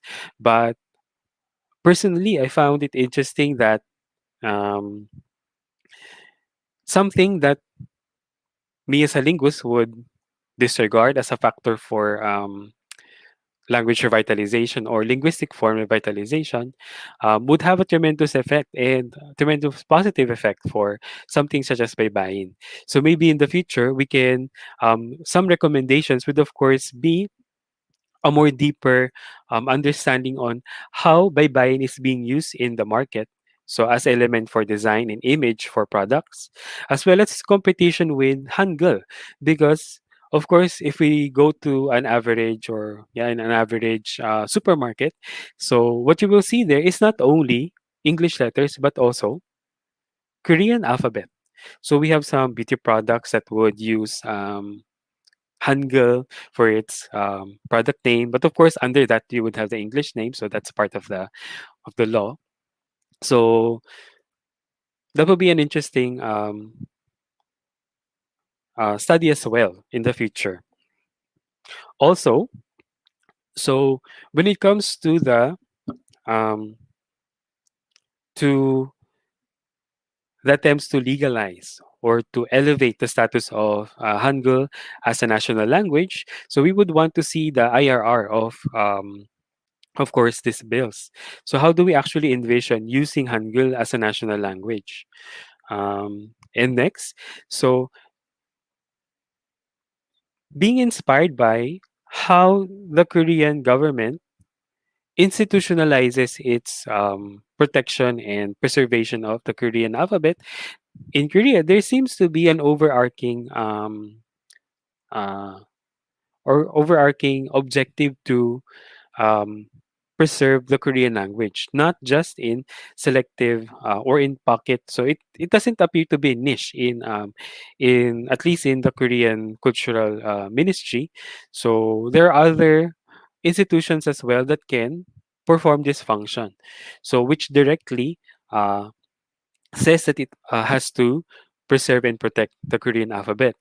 So if we consider that function or that design, so maybe we can consider if there is a need for our government institution to redefine their objective or maybe integrate or adopt more strongly or in a more definite manner something such as baybayin. So especially if you consider it as a cultural heritage in a more national level. So that is one, I guess, issue that I find very for me, I was astounded was the fact that it is categorized as a, national entity or national category seems to be its disadvantage. So at least in um, what I have surveyed in the institutions that I have surveyed. So my hopes, of course, in the future is that I can continue this research. So um, uh, more and more we get more access to our references. So and of course, thank you very much to the Korean again. Uh, Study Center for aiding in this research. So that is my presentation. So I hope that people who are actually um, specialists in this topic would share their comments or share their ideas because I think that is one of the reasons why we have this types of presentation so that we can develop our research project. So I'm very much open to your suggestions and comments. All right. Thank you very much, Professor De Chavez. I think that was a very another interesting topic. Um, I personally find it interesting because it's about linguistics as well, and of course about Korean. I have my own questions, but of course I'll share them with you later. So now I believe we can proceed to the open forum. Let me invite back Professor Cabañes to the floor. So now I will be reading some of the selected questions and comments from our audience. And let me read the first one. This is for Dr. Cabañes. The question is from Luis Nankil. The question is, should there be validators before you finalize your theories and or syntheses? What approach did you use and why such approach was employed? Thank you very much for that question. And I just wanted to preface my response by saying that I did mention people earlier who helped me out in terms of either research support or this initial conceptualization. I also want to say that whatever things still need refining in this project, that's all on me. That's not on the people whom I mentioned. And I also like to thank the people who will be asking today because actually this is one of the as Professor De Chavez said, this is one of the avenues to try to validate the theories, the initial theories that I've come up with in my work is to participate in conversations like this in symposia to see what other particularly experts in Koreanists have to say, but also my fellow media scholars have to say about this. But at the same time, I have to say as well that part of what I do intend to do is talk to my participants and ask them, did I actually, the way that I've thematized your responses, does that resonate with you or not? And in fact, I do know that some of them, of course, I'm not going to reveal who they are, but some of them would be listening in or actually would be watching this video a little later on. And I have invited them to a Zoom coffee afterwards to hear their thoughts and to incorporate that as I carry on kind of like tightening the argumentation that I'm developing from the project. Thank you. All right, and then we are looking forward to more um, the development of these research from Dr. Cabañes. We have another question. This is from Ms. Bubbles Azor. She says, "Thanks for the presentation, Dr. Cabañes. I just wonder about the conceptualization of imaginaries. What role does time play in this conceptualization? How is imaginary different from stance? Um, Also, to what extent is Hallyu wave a form of cultural hegemony in the Gramscian sense? Hence, it has an unintended consequence of imperialist tendency. How is this related to what you mentioned? Yeah. Okay, I'll try to remember the questions. Um, I guess let me begin with the first one. Thank you, Dr. Azor, for your questions. They will certainly help me refine my ideas as I move forward. In terms of imaginaries, not that I'm an anthropologist, but I draw a lot of my media work as they're kind of anthropologically inspired. So my conceptualization of imaginaries is about these kind of like shared symbols, meanings, values, narratives that people draw on when they try to understand a particular phenomenon, and in this case, the idea of romantic intimacies. And so, in some ways, I'm trying to construct how the kind of romantic imaginaries that contemporary middle class Filipinos have, and this study is actually part of a broader work that I'm doing about multicultural Manila. I've done previous work on Indian migrants here, trying to uh, uh, explore romantic love and also thinking about arranged marriage and also other kinds of work. And at some point, I do hope to kind of pull them all together into a more coherent argument, into a manuscript. Please wish me luck on that. But also, I think I just wanted to say that the broader thing that I'm working on with other colleagues is how these imaginaries of intimacy articulate actually even broader imaginaries of multiculturalism across Asia, and how those kind of like uh, intersect with each other. That's kind of like the big project I have in the next years, working together with other scholars in the region. Of course, it's something not something for one person to do. In terms of time, that's a central element of this conceptualization because obviously imaginaries are not static, they are continually changing, and so that's something that's very central to the analysis. And I'm hoping that my years of work on this topic will be helpful, and I will really keep this in mind to see how things have progressed, what things have changed, what things have not uh, over time. In terms of the notion of stance, what I did mean was imaginary. So I guess there's a bit of like a tightening, verbal tightening in terms of that uh, idea. And then I'm not seeing the other question now, but if I remember correctly, it had something to do with cultural hegemony. And I guess the way that I engaged with that idea of soft power in this work um, is to take it from what the new Southern policy is trying to say, that they want to be a middle power, and part of what they want to do is to create a kind of like kind of more equitable relationship with ASEAN and India, and so that was the idea I was trying to play with in terms of is there a possibility that can be done through K dramas? Can K dramas contribute to that? And what would it take?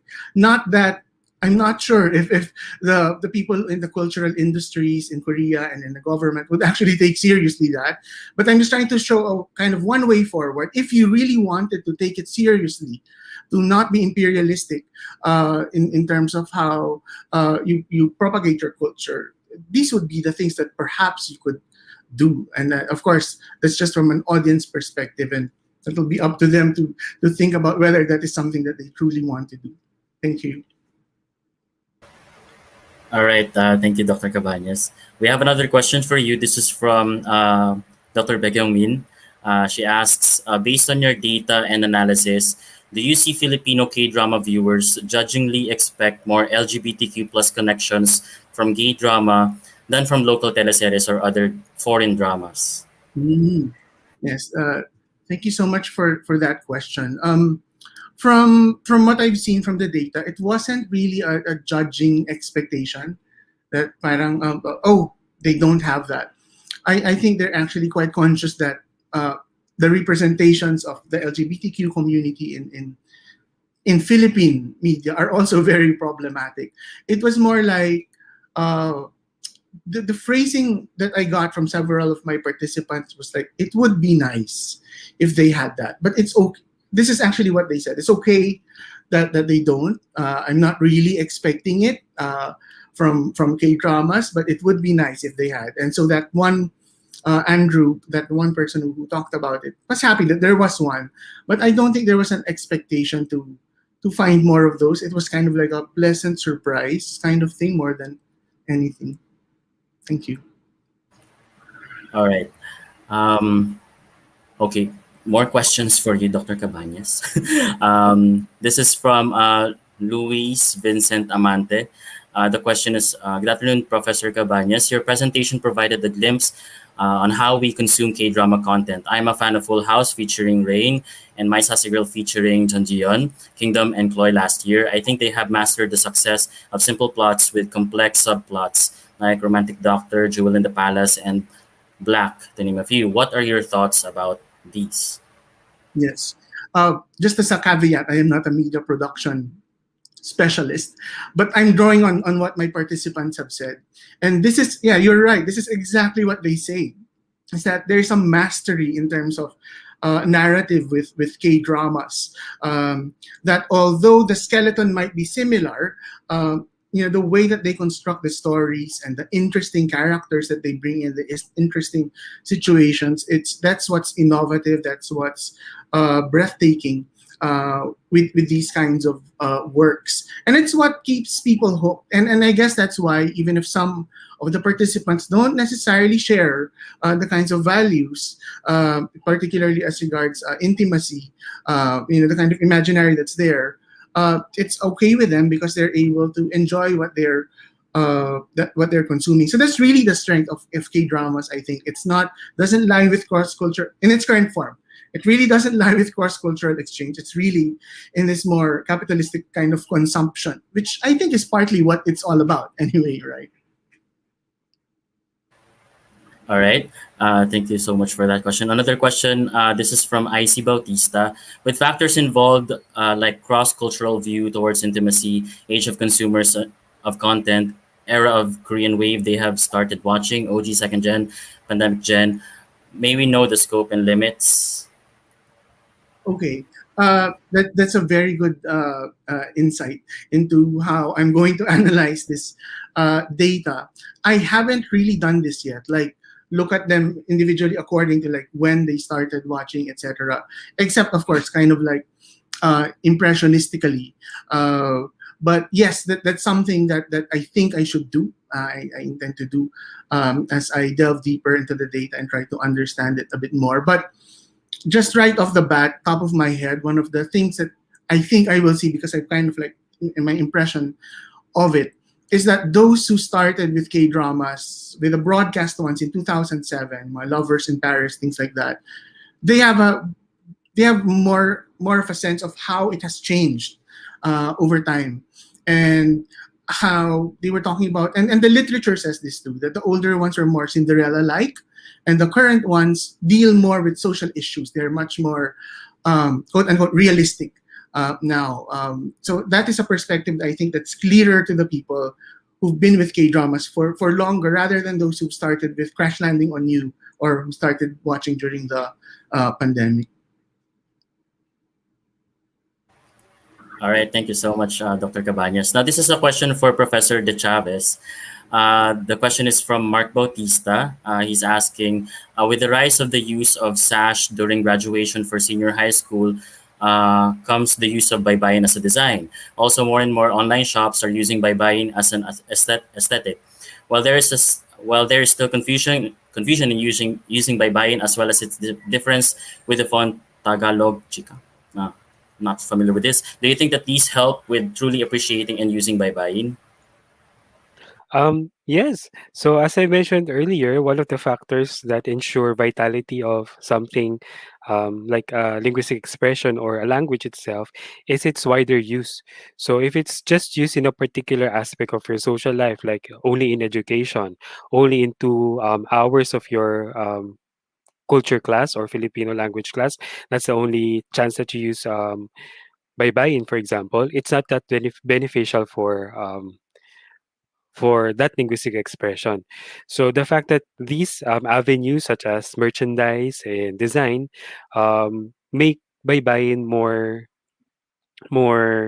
uh, let's say popular, so more prevalent in our everyday use, elevates its status definitely. So if it covers a wider area, so competing area or maybe complementary areas, uh, maybe the orthography that we're using now. So more and more, it will definitely benefit by buying. However, the issue here is, as I see it, is the issue of standardization, because by buying and Tagalogica is of course two different things.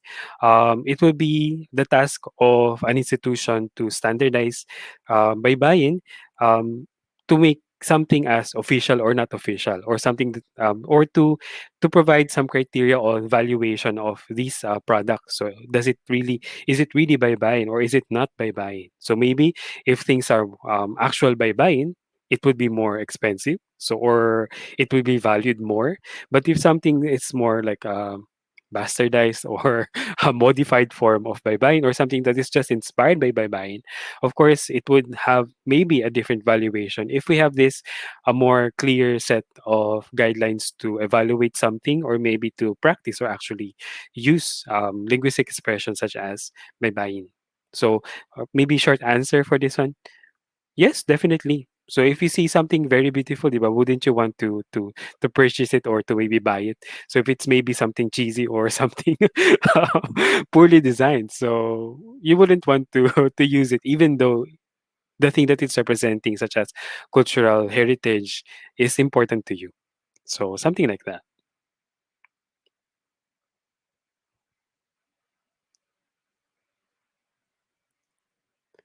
So thank you, Mark. Also, Mark Bautista, for the question. Sorry. Hello. Hello. Hello. Okay. Sorry. I All right. Thank you, Professor De Chavez, for that. The next one is actually more of a comment rather than a question, also for Professor De Chavez. This is from Luis Vincent Amante. He says, good afternoon. I agree with you that the baybayin system is dormant compared to the Mangyan and Tagbanwa scripts still used by said linguistic groups in their poetry. The baybayin resurgence is quoted with the concept of grandiose past for us Tagalog-speaking population before we were converted to Christianity, aside from it being used in present artistic endeavors. Would you like to share your thoughts about this? Yeah. So yeah, I agree that there are other non Latin based writing systems in the Philippines that are used in a more vigorous way, such as Mangyan and Tagbanwa, because there is a continuous production of language and knowledge using these forms of orthography. And I do agree that by the Tagalog seems to be, yun nga, as I mentioned, dormant, because we just consider it something part of our past. So something that we don't actually practice every day with its limited area of use. Um, and of course, this would be his that would be his perspective, that yung grandiosity, so issue of grandiosity. So because our reasons why we value something or why we evaluate something as beautiful or not, and its meaning to us as users or maybe viewers, has different factors. So yes, maybe that's an interpretation that the current population would consider it as something grandiose. However, it's also important to ask, how about non-Tagalog non-Tagalog communities? Because of course, since they are non-Tagalog, they wouldn't consider it as something part of their heritage or something. So they wouldn't ascribe it with grandiosity. So what would be their valuation for bye-bye? Do they consider it as encroaching in their cultural identity, or do they view it as something exotic? So um, it would also, of course, be interesting to see their perspective. As a Tagalog speaker, I cannot provide my my my notion, my idea about this one. What people from other regions would people from other regions would view this, but based on what has been published or what have been propagated in the media is that um, groups that have their own writing system find it difficult to accept baybayin because it would conflict or it would go against what they already have. So what something that they also want to promote and preserve. All right, thank you so much, Professor De Chavez. This is a question for Professor Cabañes. This is from Celsius Watchon. The question is, hi, how does digitization that we've been experiencing since the pandemic affect the notion of cultural space? How does this impact Philippine Korean cultural exchanges? That's a very interesting question. One direct, I mean, related to K drama. One of the things that the digital has done has to really shift everything to not everything, many things to streaming, right? And so that's the primary way that people are engaging with K dramas. But what's interesting with streaming, speaking of space, and I think it's important to remember that digital spaces are not separate from our everyday lives. One thing that I didn't explore now, but it's interesting actually, is how streaming sites are classed. Like View and Netflix, there are free versions, there are paid versions, and there are class elements to that, and the kinds of discussions that you get in those sites speak to those different divides as well. So I think that's one interesting thing, how even in viewing, the class divides are coming out. And it would be interesting to see, because I focus on the middle class, how else this could be interpreted, the K dramas. But the other thing as well to say is that because of the increasing digital way that we consume, uh, you can't really take K dramas in isolation from everything else that these viewers look at. Like I mentioned earlier, the K dramas might not be that avenue for cross cultural exchange, but the YouTube videos by the influencers in Korea, or vloggers if they're not influencers, they have some impact on how people see it, or the kinds of other content, the talk shows that you see for free online. So I think there's scope to study this in a more complex way, to kind of step back just from K dramas to see the entire ecology of Korean culture consumption. And I think there's much to be said about this, unfortunately beyond the scope of my small study, but certainly the digital is kind of opening up all of these different spaces for engagement. But it's not always like roses and flowers and all of that, right? There's the tensions in the real world that we live in are also there in the kinds of divides. Thank you. All right. Thank you, Dr. Cabañas. There's another question for Professor De Chavez, and I have a very similar question. This is from Miss Azor, Bubbles Azor. She says, excellent presentation. Would you elaborate, please, on the implications of fetishization of baybayin and any other cultural products? How different is this from commodity-oriented fetishism? Fetishism. Yes, so I think I might have misused the term fetishism earlier because as I know, fetish in a more anthropological sense would refer to something having a more spiritual value. Um, so maybe I was looking for the word. I was considering, did I use it correctly? Exoticism. So something that is not part of your own culture, something that you find because it's not part of your own culture now. So something you consider it as more valuable. So um, ayun. So maybe I think that is what I was trying um, to say earlier. However, I also considered the issue of fetishism, especially with the concept of tattoos, because traditionally tattoos are very much a cultural practice by maybe other groups and still are being practiced, which maybe has that spiritual value or spiritual power. So you can consider maybe like anting-anting or agimat. So would you think that those anting-anting or agimat would be more powerful in English letters or in baybayin.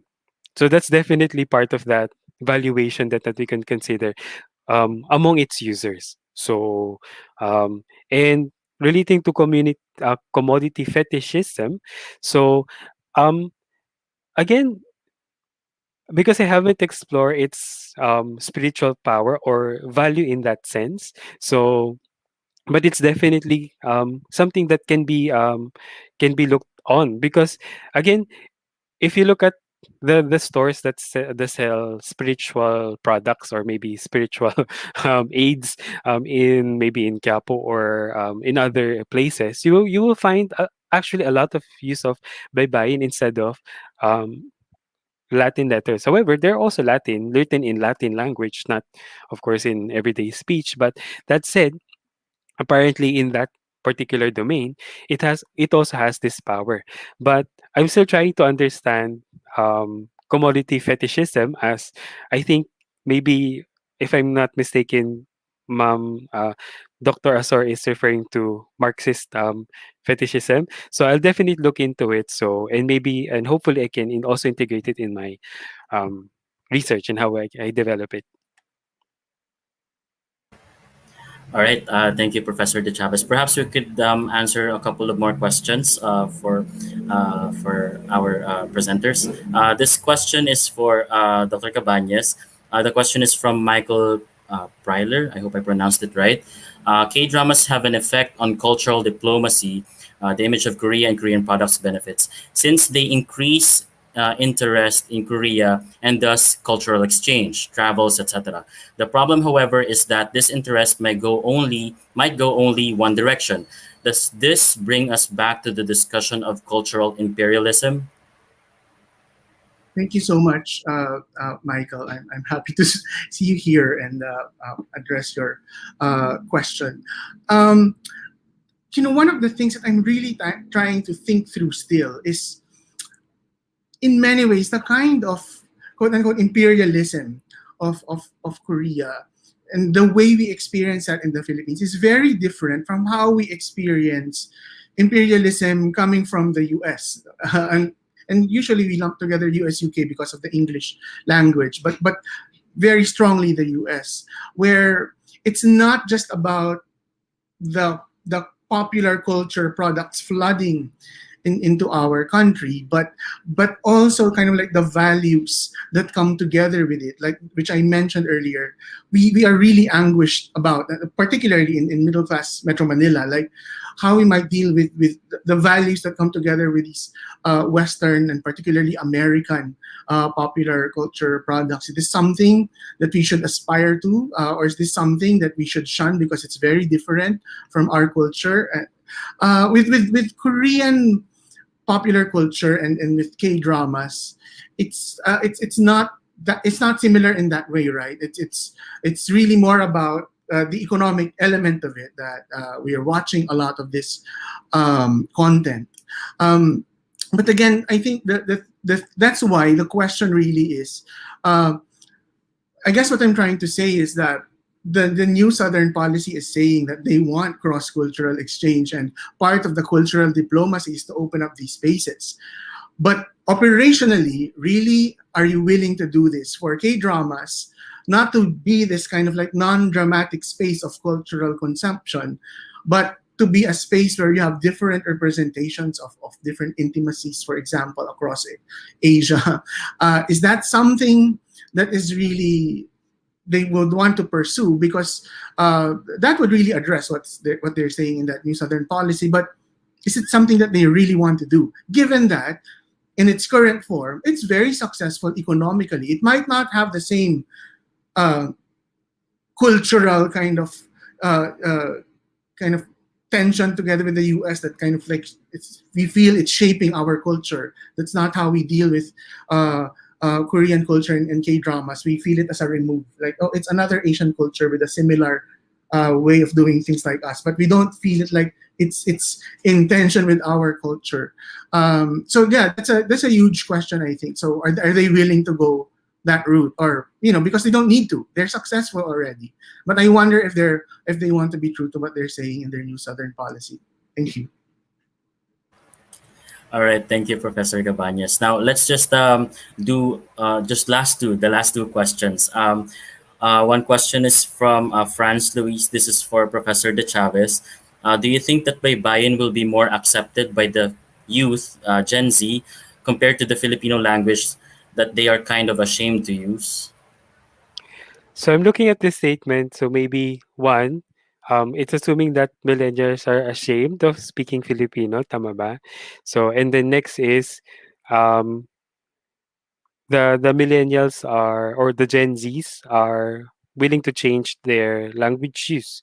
So from what we're using now to baybayin. Um, I'm of course, I can't speak for Gen Zs because I am quite old. So, but really, are Gen Zs ashamed of using Filipino? So, or in that sense, is it for communication or is it related to how they present themselves? So I think for Gen Zs, very important yung identity, di ba? So like their expression, gender expression, or how they present themselves in general. So culturally, or maybe when it comes to their heritage.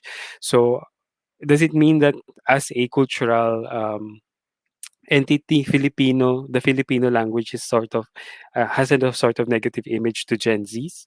So um, just looking at this statement, first I'm quite shocked that the Gen Zs have this sentiment, but also I'm not sure about the answer because um,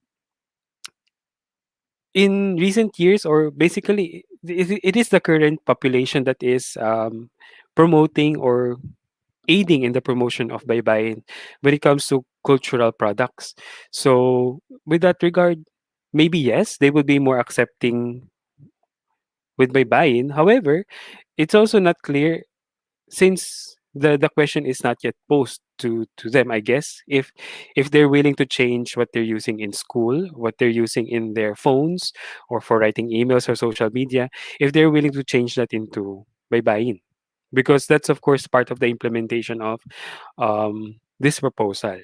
So maybe the Gen Zs could ask themselves, so or with the values that they have usually, yeah, I think they have definitely their own values. So it does it align with something like this one, like reformation of their cultural identity or things that they want to present as culturally their own.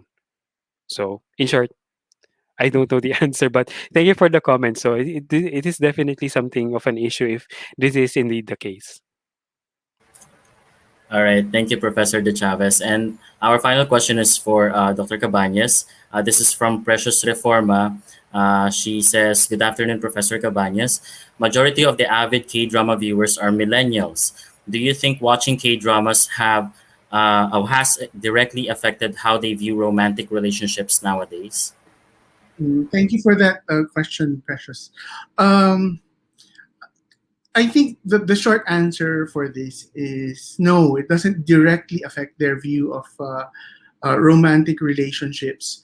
What seems to be the case, which is also true with much of media, is that we usually interpret media from the existing imaginaries that we already have. Whatever values, symbols, narratives, those things that we already draw on. We use those exact same things in engaging with the media that we consume, and it's also true with K drama. So if you're already leaning towards a more conservative or traditional view of intimacy, uh, and you feel that K dramas are like that, that'll just resonate with your particular perspective. And if not, if you feel that you have a very different set of values, that you're drawing on a different kind of imaginary, then K dramas, well, you won't also see K dramas in that way. But what's interesting, I think, is that even with those who don't agree with how intimacies are represented in K drama, or the values that they carry, they still get to enjoy it. And I think that's where the power of K drama lies. That it's not necessarily powerful in shaping or reshaping our imaginaries, but it's powerful in selling us Korean products and Korean culture and creating this non dramatic space. So I think it doesn't really powerfully shape um, how millennials today see intimacy. They already have their own particular ways of uh, kind of like seeing romance. All right. Thank you so much, Dr. Cabañes. And that concludes our open forum. So thank you very much to all who sent their questions and comments. I'm sorry we don't have enough time to read all and answer all of your questions, but nevertheless, thank you for actively participating in today's forum. So before we go to the final portion of the program, perhaps our presenters have any final additional comments that you'd like to share with our audience. Maybe we could start with Professor De Chavez. Um, yeah. So I was kind of worried if I this my presentation would fit the theme of the conference. So I feel like definitely there are still more things that we can consider when it comes to understanding our culture by viewing at the same time the culture of Korea. So one of the comments that I found in the comments of our YouTube stream was from Professor Kunanan. So she mentioned something about the history, why we can also consider Hangul and baybayin as something distinct from one another because of how cultural they have arrived to its state. So Hangul being used as identity during the revolution of Korea. So looking away from Japan and maybe also China. So but for baybayin, um, it appears to not have that same trajectory.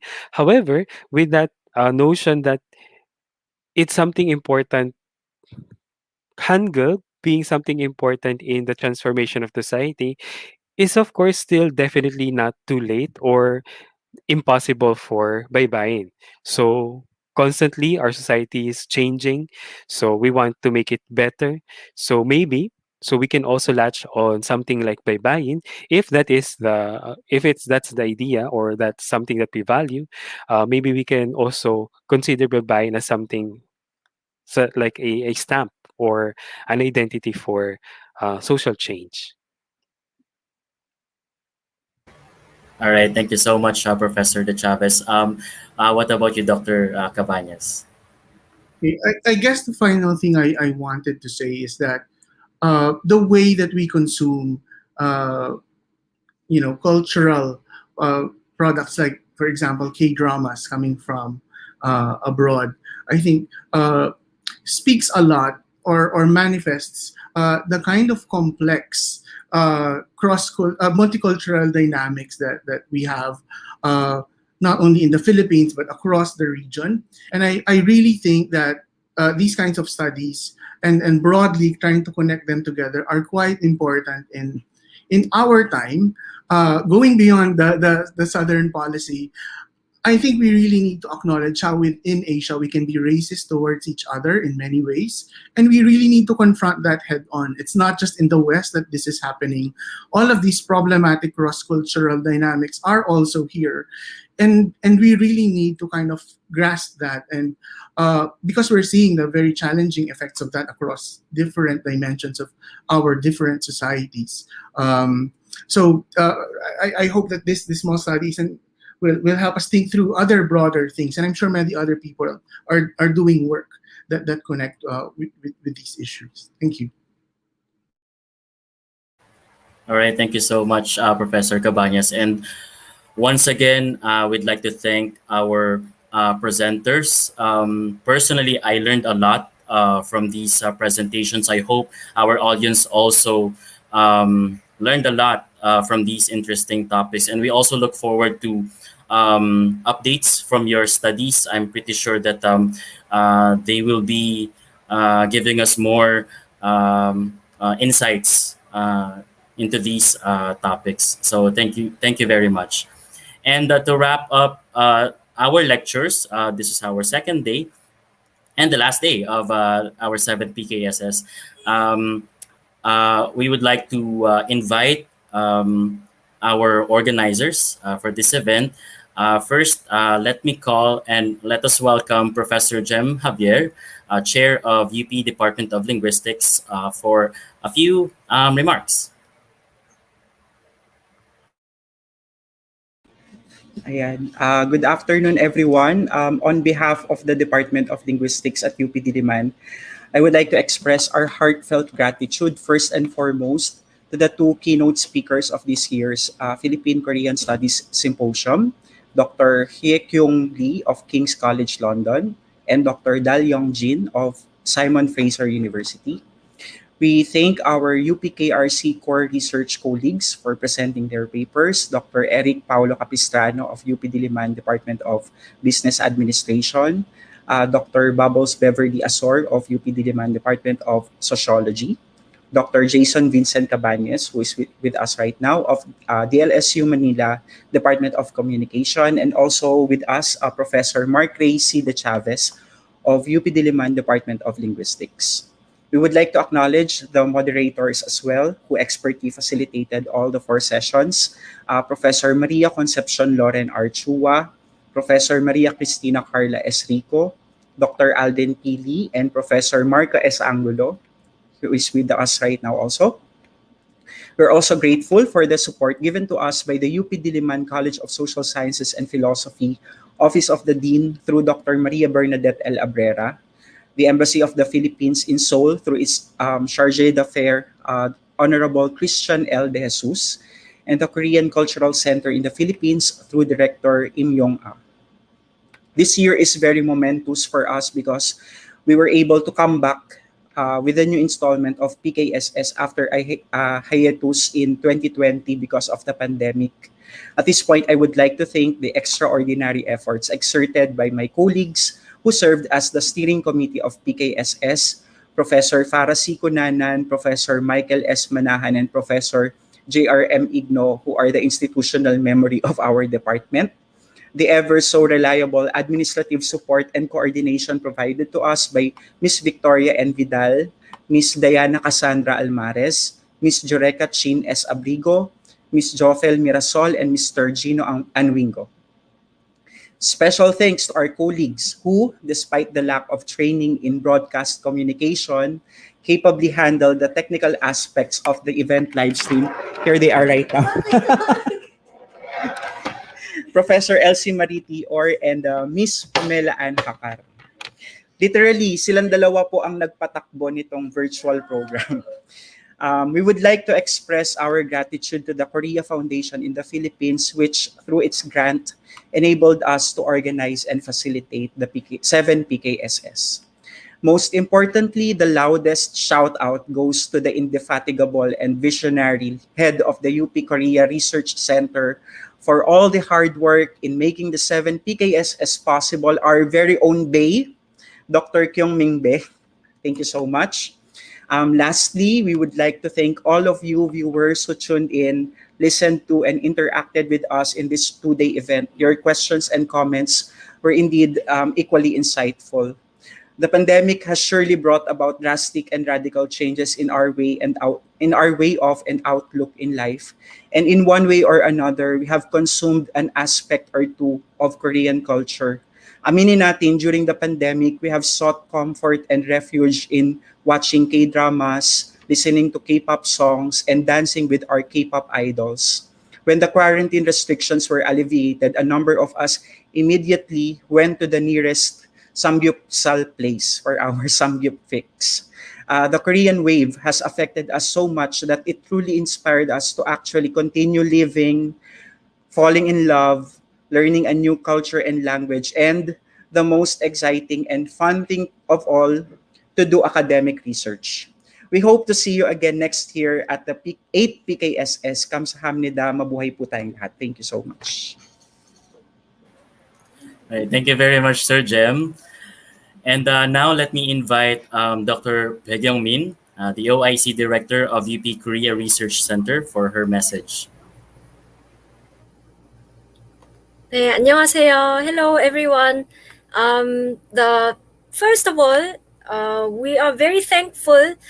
So many people joined us for 2 days, and everyone's active participation really made this year's Philippine Korean Studies Symposium very fruitful.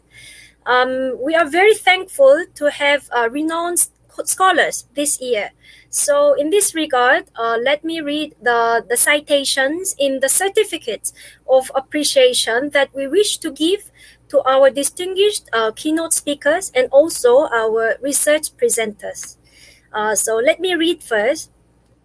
The Korea Foundation, UP Korea Research Center, and the UP Department of Linguistics hereby present the Certificate of Appreciation to Dr. Haekyung Lee of the King's College London for presenting the keynote lecture, Developing Cultural Policy in South Korea, Acceleration and Reflection, and Dr. Dalyong Jin of Simon Fraser University for presenting the keynote lecture, The Korean Wave, Soft Power, and Virtual Transnational Flow at the 7th Philippine Korean Studies Symposium, given this 15th and the 16th day of July 2021, signed by myself, OIC Director of the UP Korea Research Center, and Assistant Professor Jem Javier, Chair of the UP Department of Linguistics.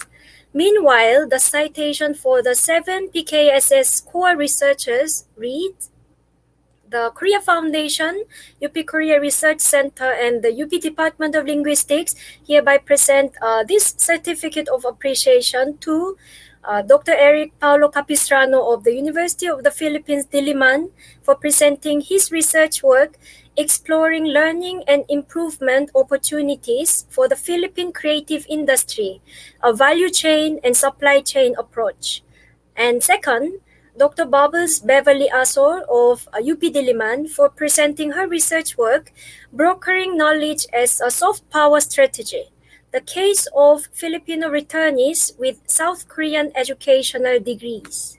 And third, Dr. Jason Vincent Cabañes of the De La Salle University, Manila, for presenting his research work, Imaginaries of Intimacy and Cultural Diplomacy, Korean television series, Filipino understandings of romance and cross-cultural encounters of social values. And lastly, Professor Mark Ray C. De Chavez of UP Diliman for presenting his research work, the baybayin and hangeul in the creative industries, accessing the value of heritage scripts in the creative industry at the 7th Philippine Korean Studies Symposium, given this 15th and the 16th day of July 2021.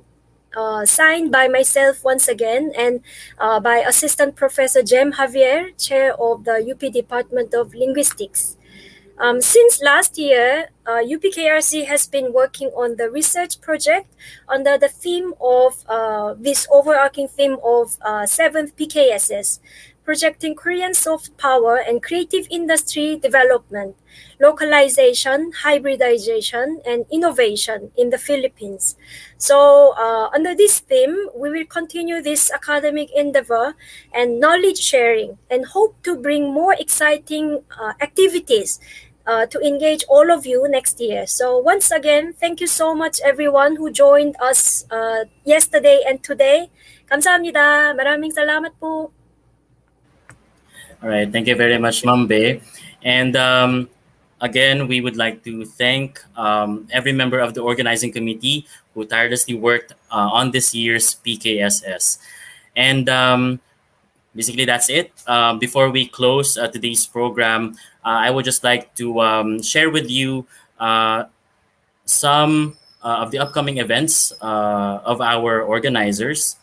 Number one is the UPKRC Foreign Service Institute Mabini Dialogue Series, which will be held on August 6th, Friday, 2 to 4 p.m., as well as UP Department of Linguistics 14th Philippine Linguistics Congress on August 24th to 27th. If you wish to get more information and updates, you can visit UPKRC and UP Department of Linguistics Facebook pages. So that's it. Thank you very much, everyone. So despite the lockdown and physical distance. We appreciate your participation and your messages in this year's PKSS. So we thank everyone who watched us from the Philippines, from Korea, or from anywhere you are in the world. We hope to see you in the future events of UPKRC and the UP Department of Linguistics. And with that, thank you. We conclude our session. We hope to see you in next year's PKSS. Maraming salamat po. Kamsahamnida. Stay safe.